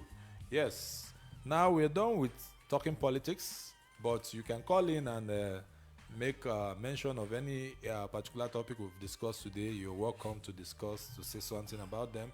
The number is 0808 704 1217. 0808 704 1217. So, let me start with Mr. Brimo. This particular story trended during the week when a church in Kenya, as a Catholic church in Kenya, has rejected $40,000 and another 23 euros donation from President Williams Ruto, intended for building a priest house, Africa. a choir gift, and a parish bus. Africa is in trouble. Well, you see, when they want catch people, they say priest house, you want build, they just look for one thing to just peg the money on. But then, this particular church, I think the priest came out. yes, they say, no, we don't need this money, take it back. You promise the people you're going to do a whole lot for them. You should use the money for it. Yes, use the money. Because, you see, there have been times when the people have been looking at the church with one funny eye, that you guys are conniving with these politicians. Especially in Nigeria. Yes, we see that happen a lot. I mean, Nigerian churches should learn from this particular situation, because you hear of how the donations these guys bring to church and what have you, or religious body. Let me not just limit it to church, but religious bodies, and they don't get to say anything, just like sealing their lips. So I think this particular story, the religious bodies in Nigeria should learn from it. What's your take on this? Yes, it is a right step in the right direction by the Reverend Father, who has openly refused to take the common patrimony of the people of Kenya for his private benefits and gains. If the churches in Nigeria and in Africa can take this as a test to also look at how this, for crying out loud, Waff, how on earth will you look at the project? A lot of issues to be tackled, a lot of things to respond to. You are donating a whole sum of money, $40,000. $40,000 for a priest house. For a priest house. Choir gifts. What is wrong with us? What is wrong with Africa? Yeah? Do you know how long it will go? Do you know how many persons that $40,000 will empower within a community or within the state? Even if you just single out, at least look for small scale businesses, enterprise, empower at least, just say, okay, with this money I'm going to empower at least 20 persons, 50 persons with this money. Let them come. We expect the government to, we expect you people, having empowered you with such money, what you want to do with this money, we have seen it. We empower you. In the next 1 year, we want a return. Yes. This is how, what, crying out loud. What you build, you are building mansions, you are building churches that this thing, and the money you would have used in building factories and this thing, you are donating them to the church.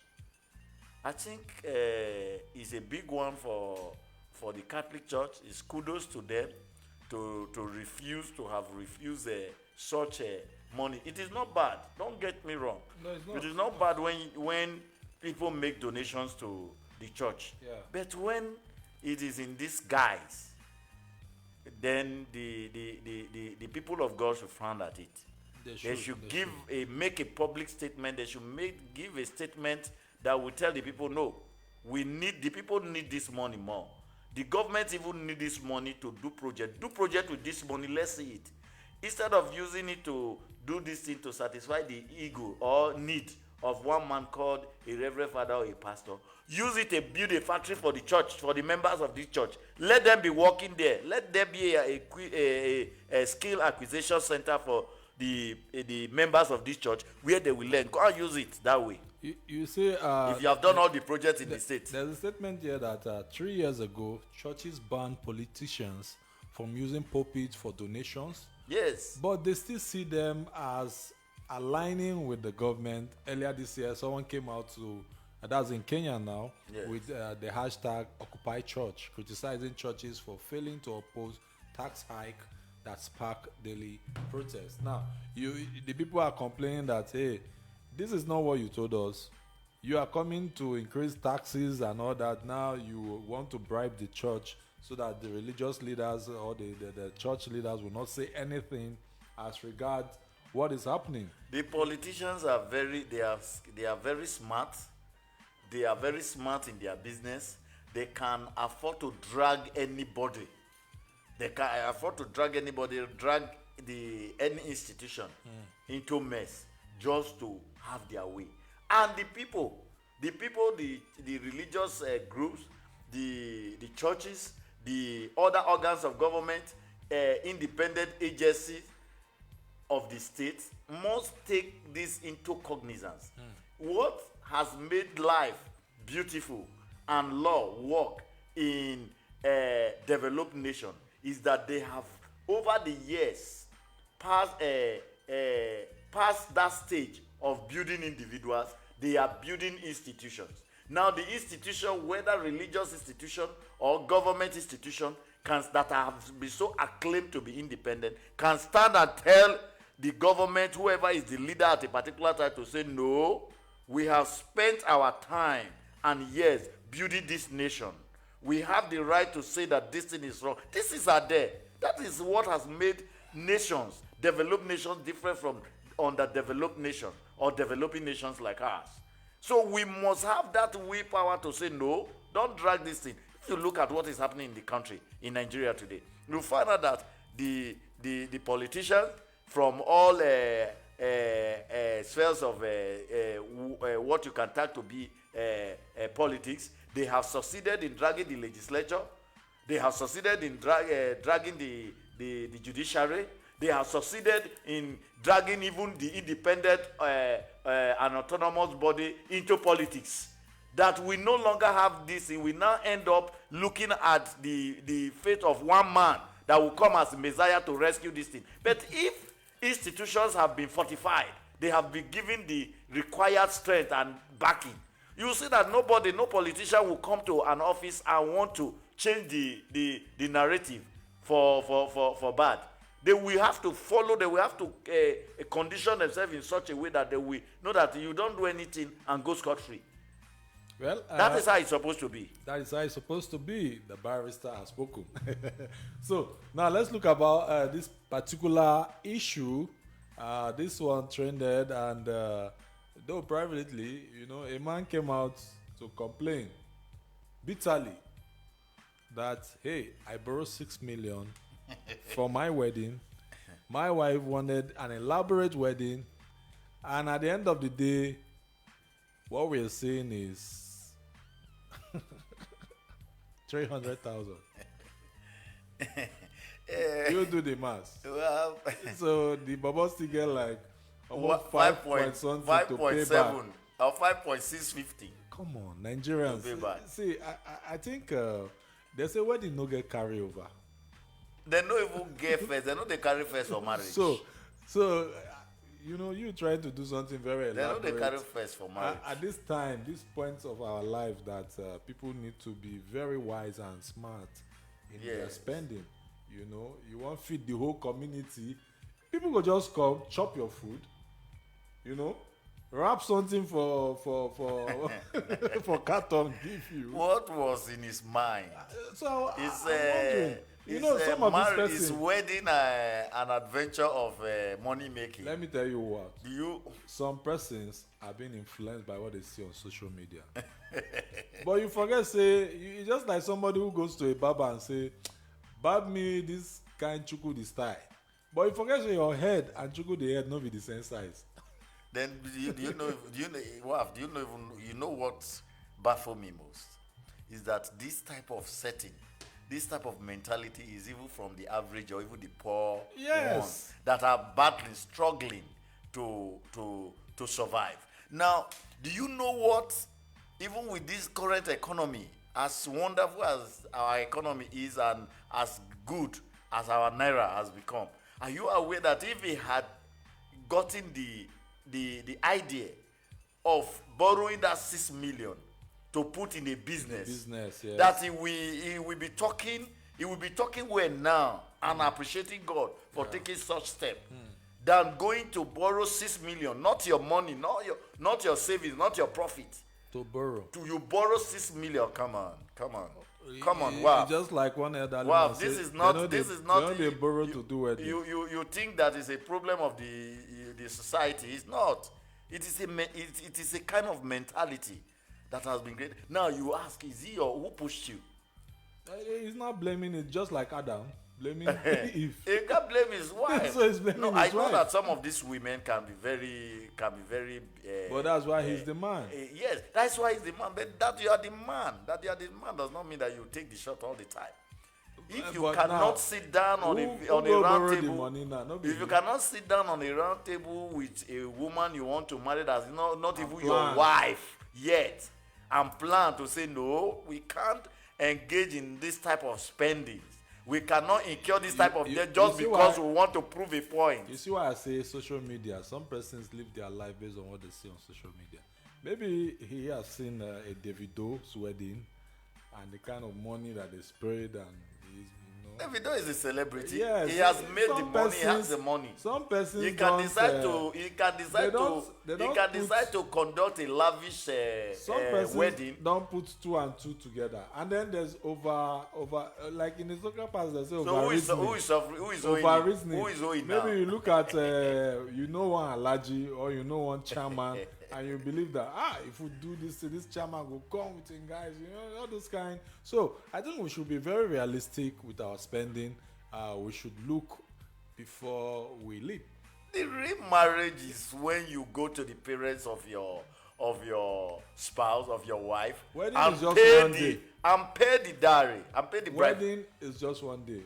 Yes. The marriage now, when people don't, it's for a lifetime. When now. Then you will know what you have found yourself. There's basically another story of a particular young man that went to meet his proposed in-law or supposed in-laws. Yes. And the bill where they give the guy, the guy Piante. The UK guy. The UK guy, yes, he's in UK, and funny enough, he took the lady to UK. Yes. Paid for her school fees all through. Trained her. And now return back to big list to marry her. Now they gave him a bogus list. Yes. So, and the guy said, no, I can't do this. He withdrew. He ran for his life. My brother. There's no the time he kiss the bulldozer, they come, my brother. Now when you hear the vibration. But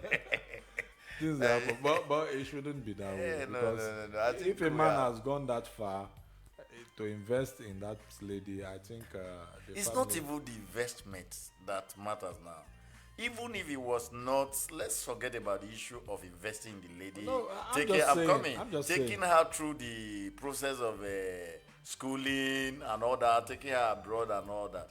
You would have as well done, even if the woman was not to be your wife, you would have as well done that for any other person for the sake of humanity, to at least remove one person from the labor, from the search of livelihood, and put such a person in a position where the person can say, yes, I thank God for my life and all that.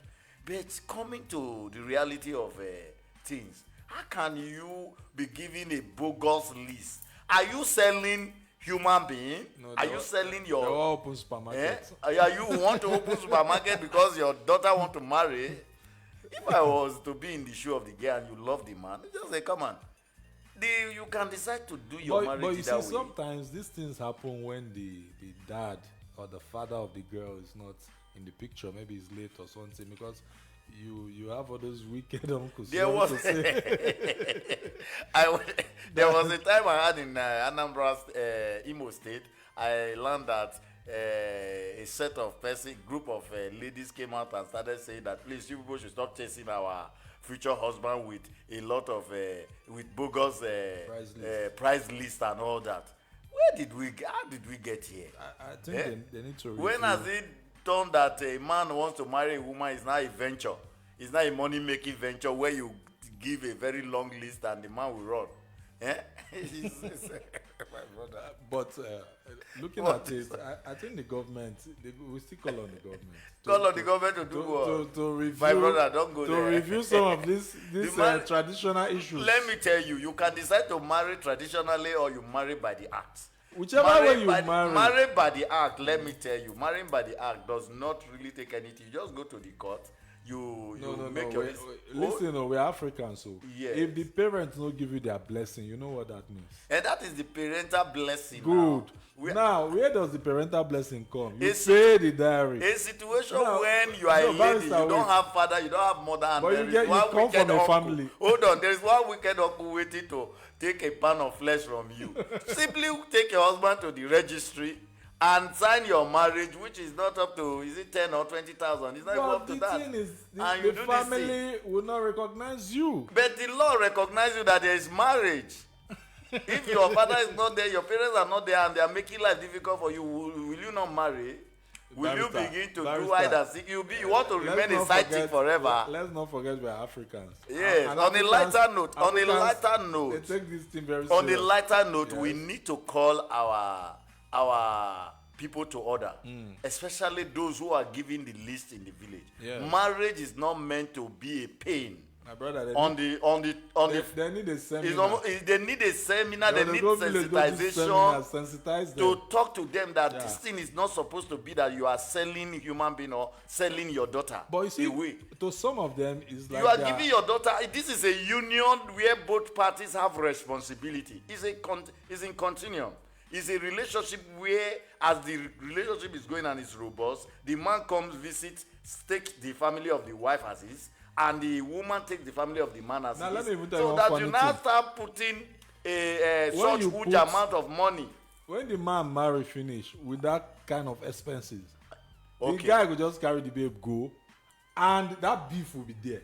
Yes. He will be very bittered with the family. They will not want to he will step not want anywhere there. Yes, so But that is not proper. it's not proper. I It's think not it proper. should be looked into. So the community is not the government. Stop calling the government now. This is where the traditional institutions should come in and weigh in. Let the various heads of community, the traditional rulers, let them look at how is this, because there are some communities, it is the family, the head of the family, the extended family that gives the list. Yeah. Let them come have a meeting within the village or the various community to say, come, if your list has become so bogus in such a way that our beautiful damsels, our daughters, they are no longer, suitors are no longer coming for them or marrying them, then we have reasons to say we will not accept it. That's the community now. Yes. So they can just There take are over- countries in the take over world the- now. I the think there wedding. is which country is it? I've forgotten this country where the government have to pay men, celebrate, marry for them if you are married more than one Is that wife. not India? I can't remember, but I will get the gist later. In the next edition, I'll give you. The government will have to pay you. If you they encourage men to marry more than one wife so that you will not have a lot of women who are roaming the street without husband or a man to call their husband.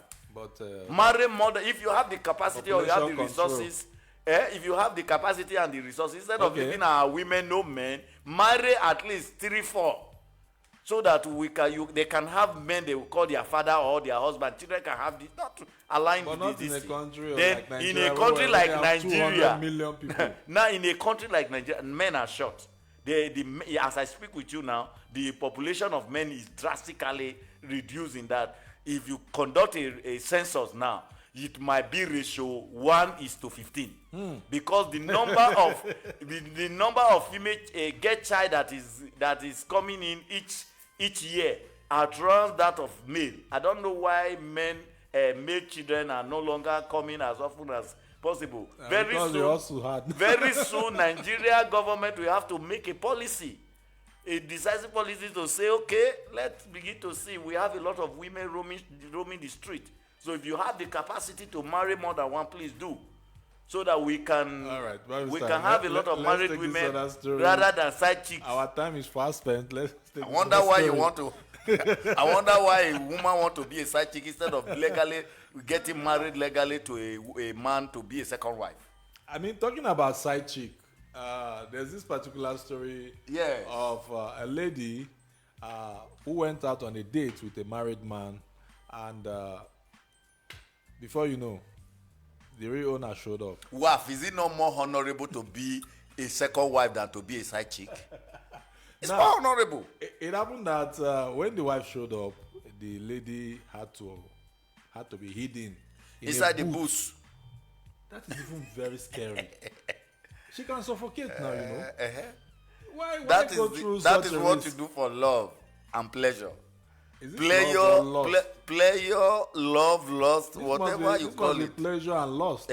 Whatever pleasure or lust you Because go. imagine if the wife refused to go, she can't be there for hours. You go begin to shout, Madam, dey here.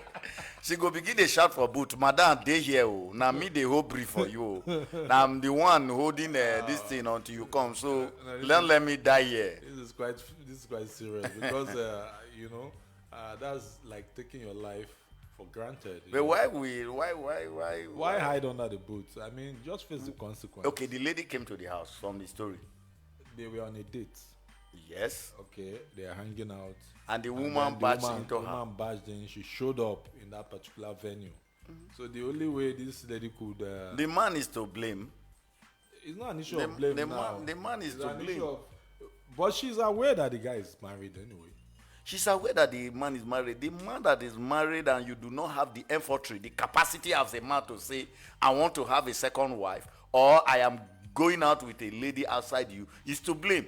So if you have not done it within the confines of your house or of your matrimonial home, and you are outside because your wife sees you with a lady outside and decide to do this, you are pursuing the woman. Let's take this last one before we go. This is a particular story about a lady that went to church to report a particular guy she has been given green light that has refused to respond to the light. What should be done in 1 minute, Barrister? And what does he want the priest to do about it? The priest to compel if it's the other way around now, they will call the lady and tell her that, hey, this bro they show you green light, how far? They should call the man. They should call the man. They should call the brother in the church and tell him, this woman has been giving you green light. He has been giving you notice to apply, but you have refused to apply. Does it mean that you're not seeing her, or you are so weak not to see her? All right, but this is where we draw the curtain for today's program. Barrister Ike Brimo, I appreciate your presence always. It's been fun here today. And this is Men's Lounge. Men's Lounge will be on every Sunday, 3 p.m. to 5 p.m. Do well to join us. And for those of you who are probably within the week, that's from Monday then to the Sunday, that want to make a birthday shout out, just send your birthday shout out to my Facebook page, Ejiro Unuata, and I will do the shout out for you. Thank you very much for being there today. We appreciate every one of you that called in. This is Men's Lounge. See you next week. Bye.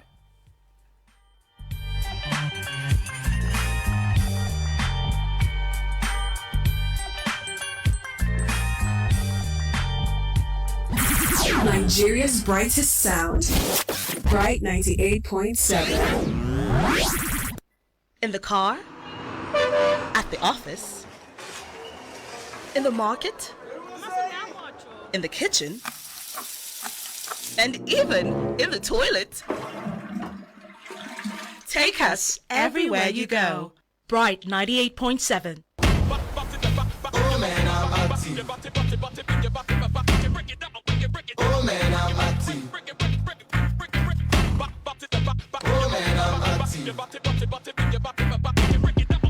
Oh man, I'm active.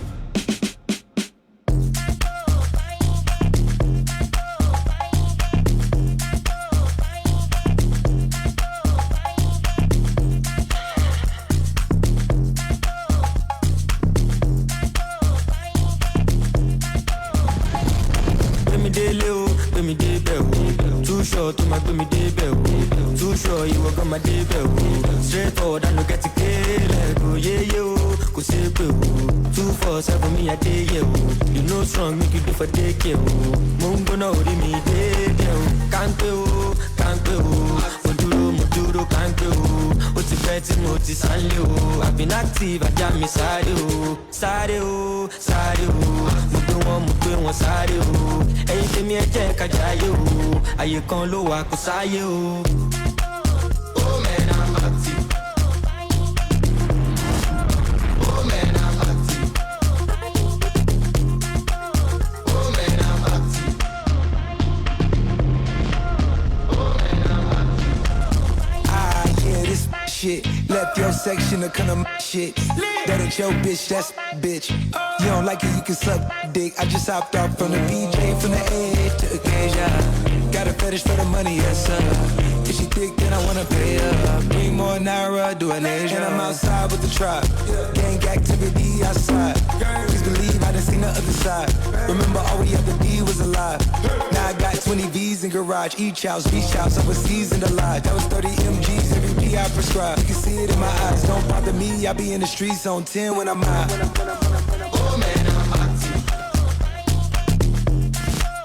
Oh man, I'm hot. Oh man, I'm hot. Oh man, I'm hot. And if you wish me bad, I swear not back to center. She just love my me love, give me a border. And if my success they disturb you, go the cover. If you no be money, no they call me, no disturbance. I'm alright, I'm alright. Check your time, check calendar. I'm alright, I'm alright. Check your time, check calendar.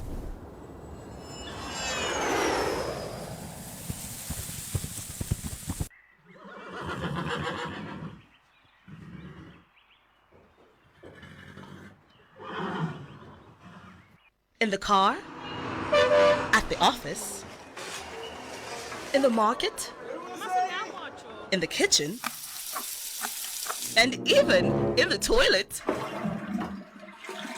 Take us everywhere you go. Bright 98.7. Bright 98.7. The station you can't get enough of. 5, 4, 3, 2, 1. We have ignition. Strap in. You're about to listen to the hottest sounds. It's the hottest mixtape in the world, and you got it. So, like, does the radio stop when you get into a car accident? Or are you just sitting there like, I'm a savage, yeah. Classic, Fuji. Let's go. What up, man? It's Sierra, that's right. Yeah, it's your boy Chameleon. Yo, what up? This is Big Snoop Dogg. Hi, this is the Pussycat Dolls. Music, please. Watermelon sugar high. I got hands for I get bands for. Hey, this is Carrie Hilson, and you're listening to Bright 98.7.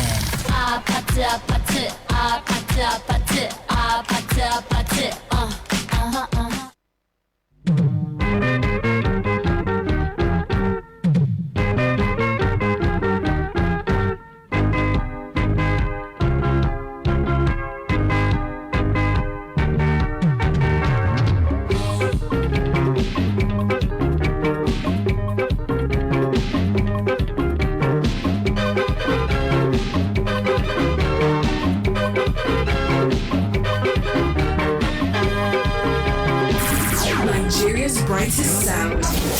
Bright 98.7. Music Africa, Music Africa, Music Africa, Music Africa, Music Africa will never die. No way.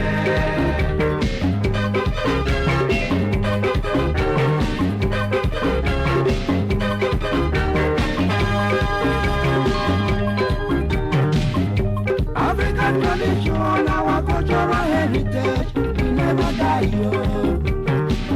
My people tradition, our cultural heritage, we never die, yo. Our cultural heritage, from our forefathers, Africa, we never die, yo. No way, music Africa. My brothers and sisters, let's be proud of our own culture. Music Africa. My people's culture, we never die, no way. Music Africa, Music Africa, Music Africa, Music Africa, Music Africa, Music Africa, Music Africa, Music Africa, Music Africa, Music Africa, Music Africa, Music Africa, we never die, no way.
it super. Rotate. Let it rotate. Rotate. Let it rotate. Rotate. Rotate. Rotate.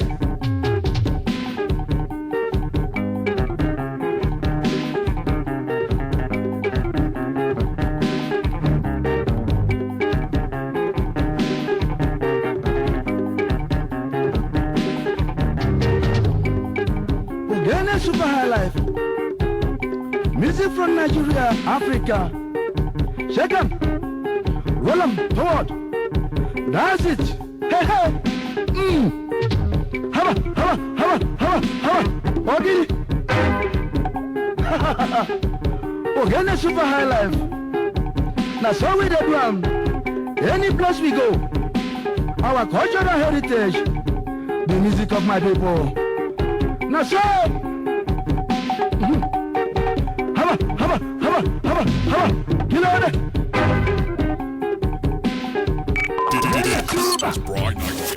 Super. Rotate. Let it rotate. Again, super. I like super. Rotate. Let it rotate. Rotate. Let it rotate. Rotate. Rotate. Rotate.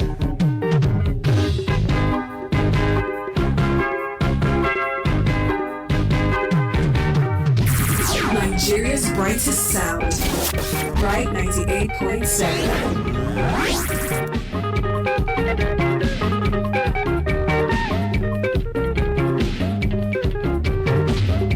African music, yeah. Traditional revival. Come and get my music. Ogene super music, yeah. Super highlight. Ogene, Ogene. Super highlight. Ogene, Ogene, Ogene, Super Africa. Ogene, Ogene, Ogene is a new system. Ogene, Ogene, Ogene, African feelings. Ogene, high life. Ogene is a new idea. Ogene, high life. Very easy to dance. African music, yeah, original.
Love music, Abuja, African music, Liberia, love music, Morovia, African music, Gabon, love music, Radio, African music.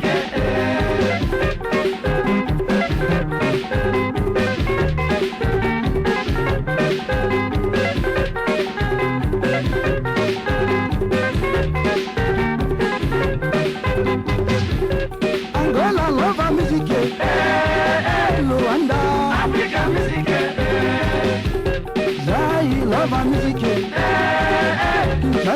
African music, Kenya love music, Nairobi, African music, Tanzania love music, Dar es Salaam, African music, Uganda love music, Kampala, African music, India love music, African music, America love music, Washington, African music, Britain love music, London, African music, Japan love music, music, yo. African music, China love music, China. African music, China love music, African music, Nigeria's brightest sound. Bright 98.7.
Inakwaje kama yani na wamono Okungwali boy kajienti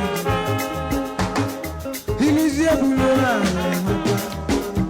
Onyo mebezi na nigo Okungwali boy kajienti Ilizia wolona Mwane nebe Onyo mebezi na nigo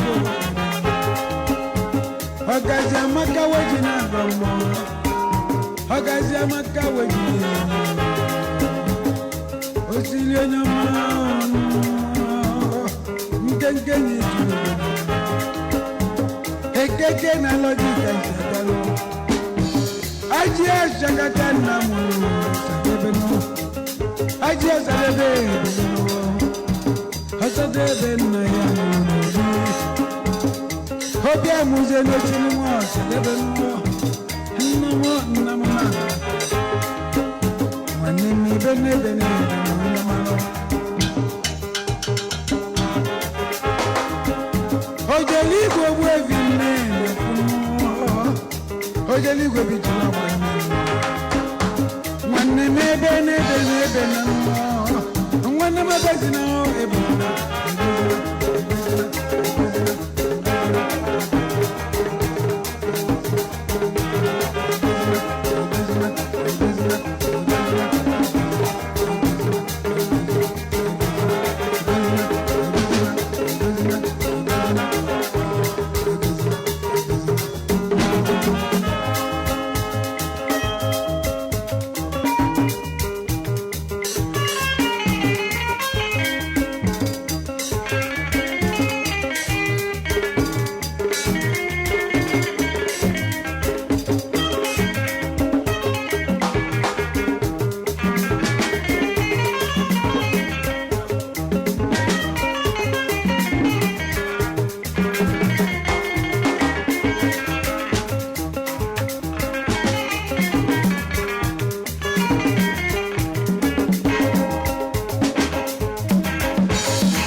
listening to Bright FM. Don't touch the dial.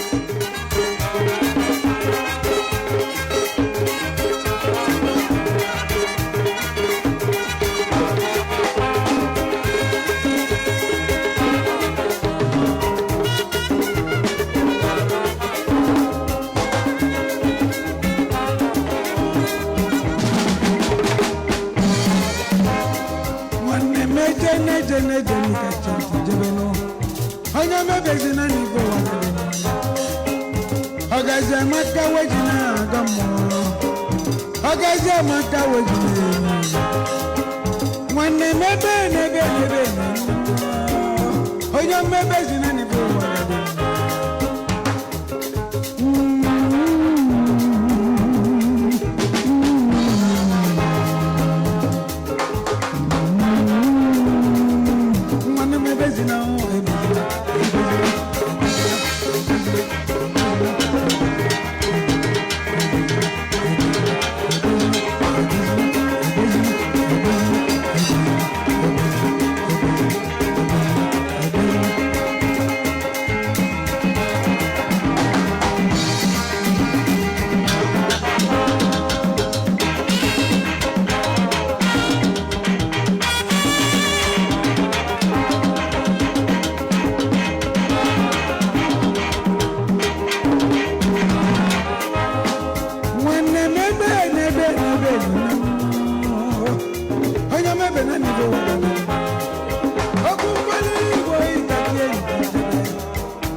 Nigeria's brightest sound.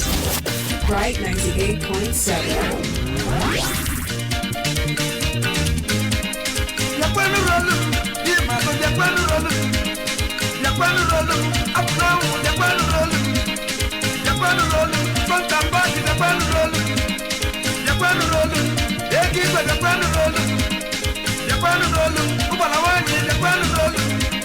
Expensive body, you see the pan of the road.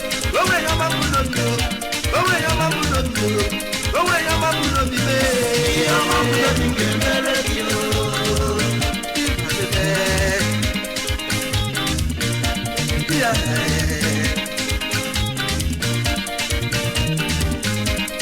The pan of the road, you must go the pan of the road.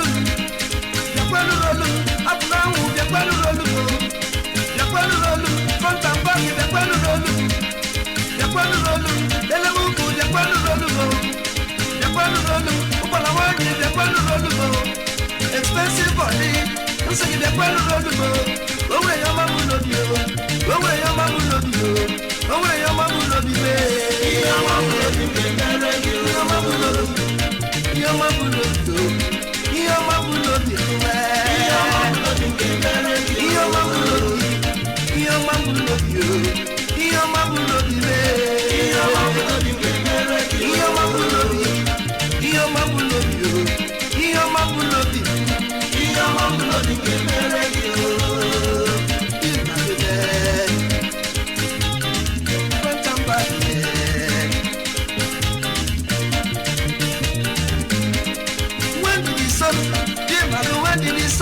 Expensive body, listen, when did this up?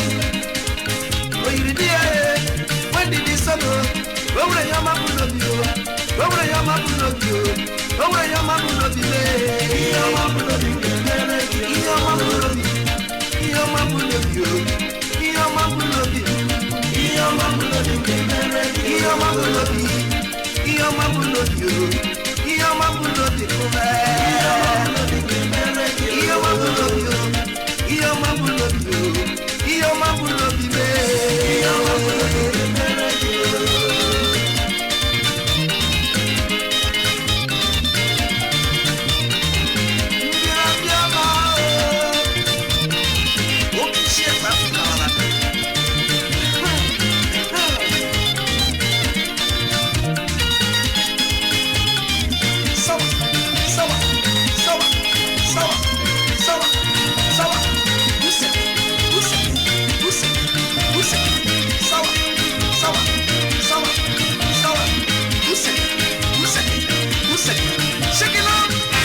Nigeria's brightest sound. Bright 98.7. I walk in shit, Balabian. Bright cheese.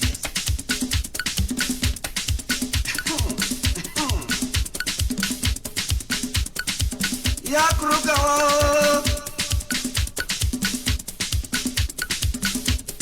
Wanya Krakapian.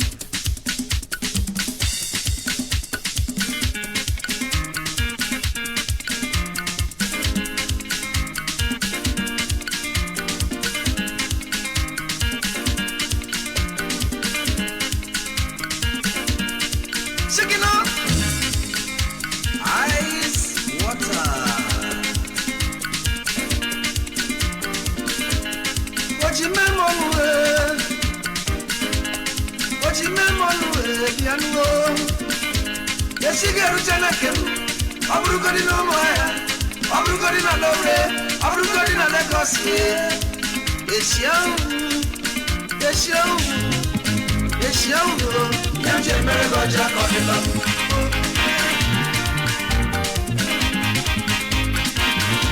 Yamje merego jack on the love.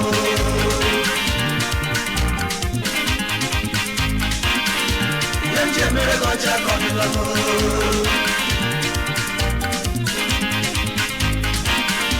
Yamje merego jack on the love. Nigeria's brightest sound. Bright 98.7.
akọdịmma o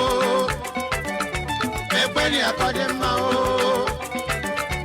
ekweni akọdịmma o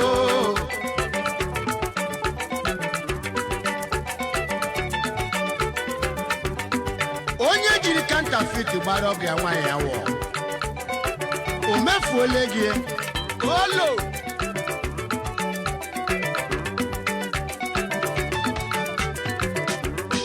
ma onye nre nkịta zụta enwe ihe ntukwu ka n'ube n'ụlọ ya ezi ụka ọchịchị Naịjirịa ọchịchị obodo anyị o ọchịchị Naịjirịa na-ekweli akọdịmma o ọchịchị obodo anyị o na-ekweli akọdịmma o ma ndị na-achị ụwa na-ekweli akọdịmma o ma ndị na-achị obodo na-ekweli akọdịmma o ma ndị na-ahịa iwu na-ekweli akọdịmma o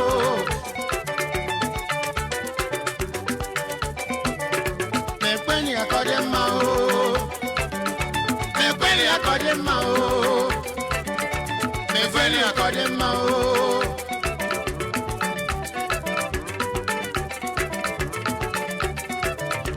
ọchịchị obodo anyị o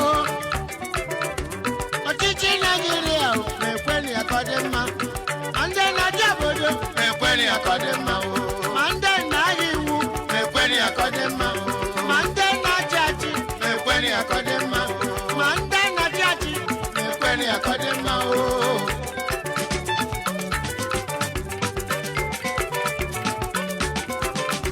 Achukwu ekele ụwa o ihe dum nọ n'ime ya ma Chukwu ekele ụwa o ihe niile nọ n'ime ya ma ndị na-achị obodo na-ekweli akọdịmma o ndị na-ahịa iwu na-ekweli akọdịmma ndị na-achị ụwa na-ekweli akọdịmma ọchịchị Naịjirịa na-ekweli akọdịmma o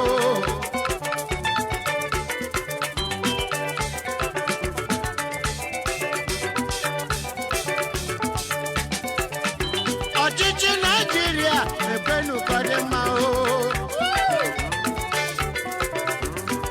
ọshamagama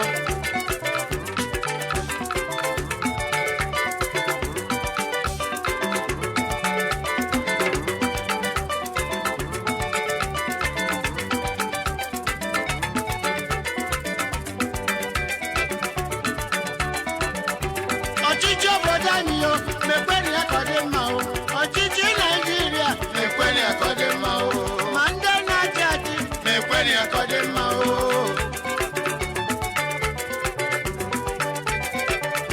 na-ekweli akọdịmma o na-ekweli akọdịmma o na-ekweli akọdịmma o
ọchịchị obodo anyị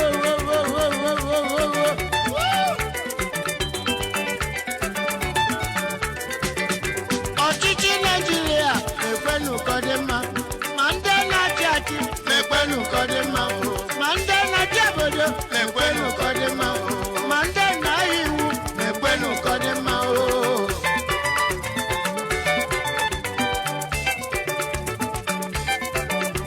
ọchịchị obodo anyị na-ekwenụ ya ka ọ dị mma ọchịchị Naijiria na-ekwenụ ya ka ọ dị mma ọchịchị obodo anyị na-ekwenụ ka ọ dị mma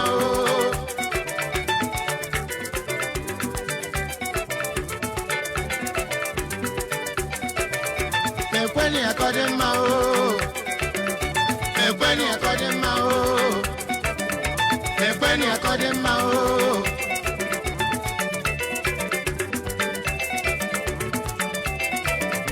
ọchịchị Naijiria na-ekwenụ ka ọ dị mma ọchịchị obodo anyị na-ekwenụ ka ọ dị mma ma ndị na-achị achị na-ekwenụ ka ọ dị mma ma ndị na-ahụ iwu na-ekwenụ ka ọ dị mma ma ndị na-achị obodo na-ekwenụ ka ọ dị mma ma ndị na-achị ụwa na-ekwenụ ka ọ dị mma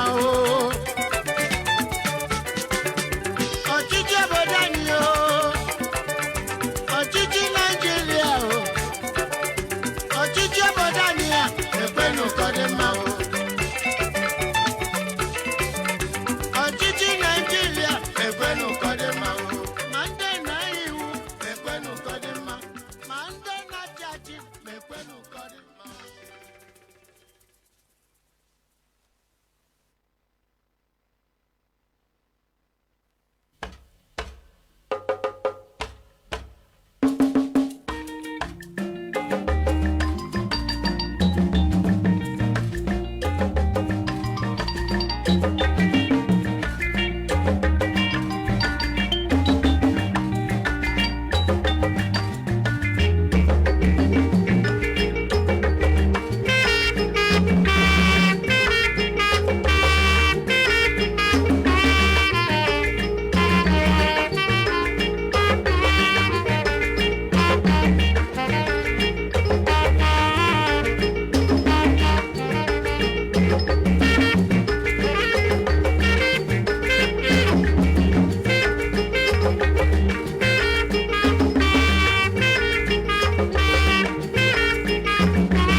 Nigeria's brightest sound.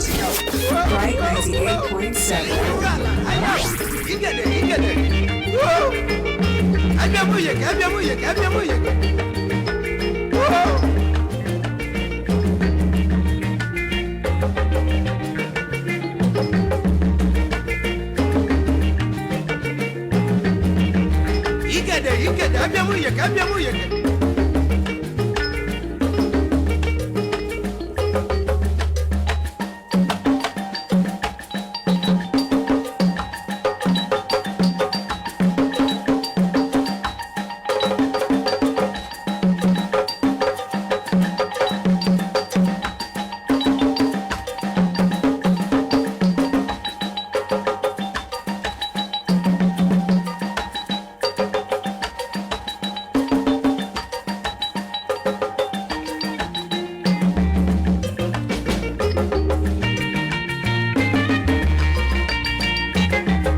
You get it.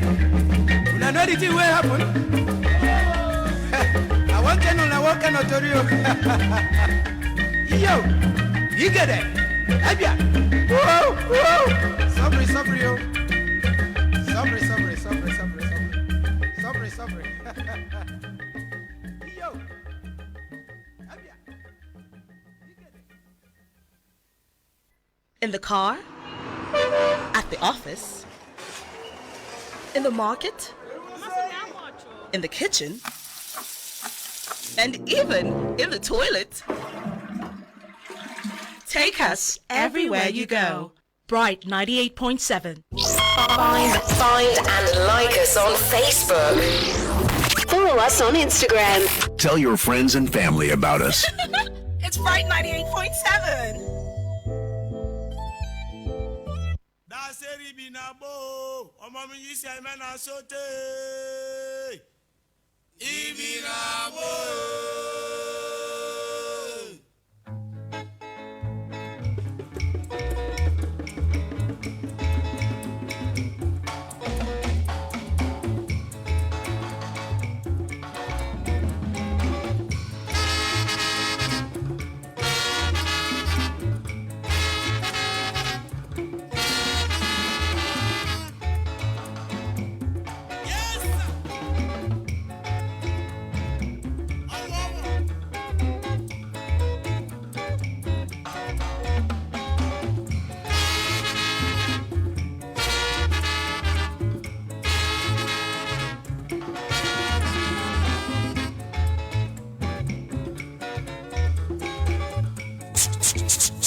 Nigeria's brightest sound. Bright 98.7.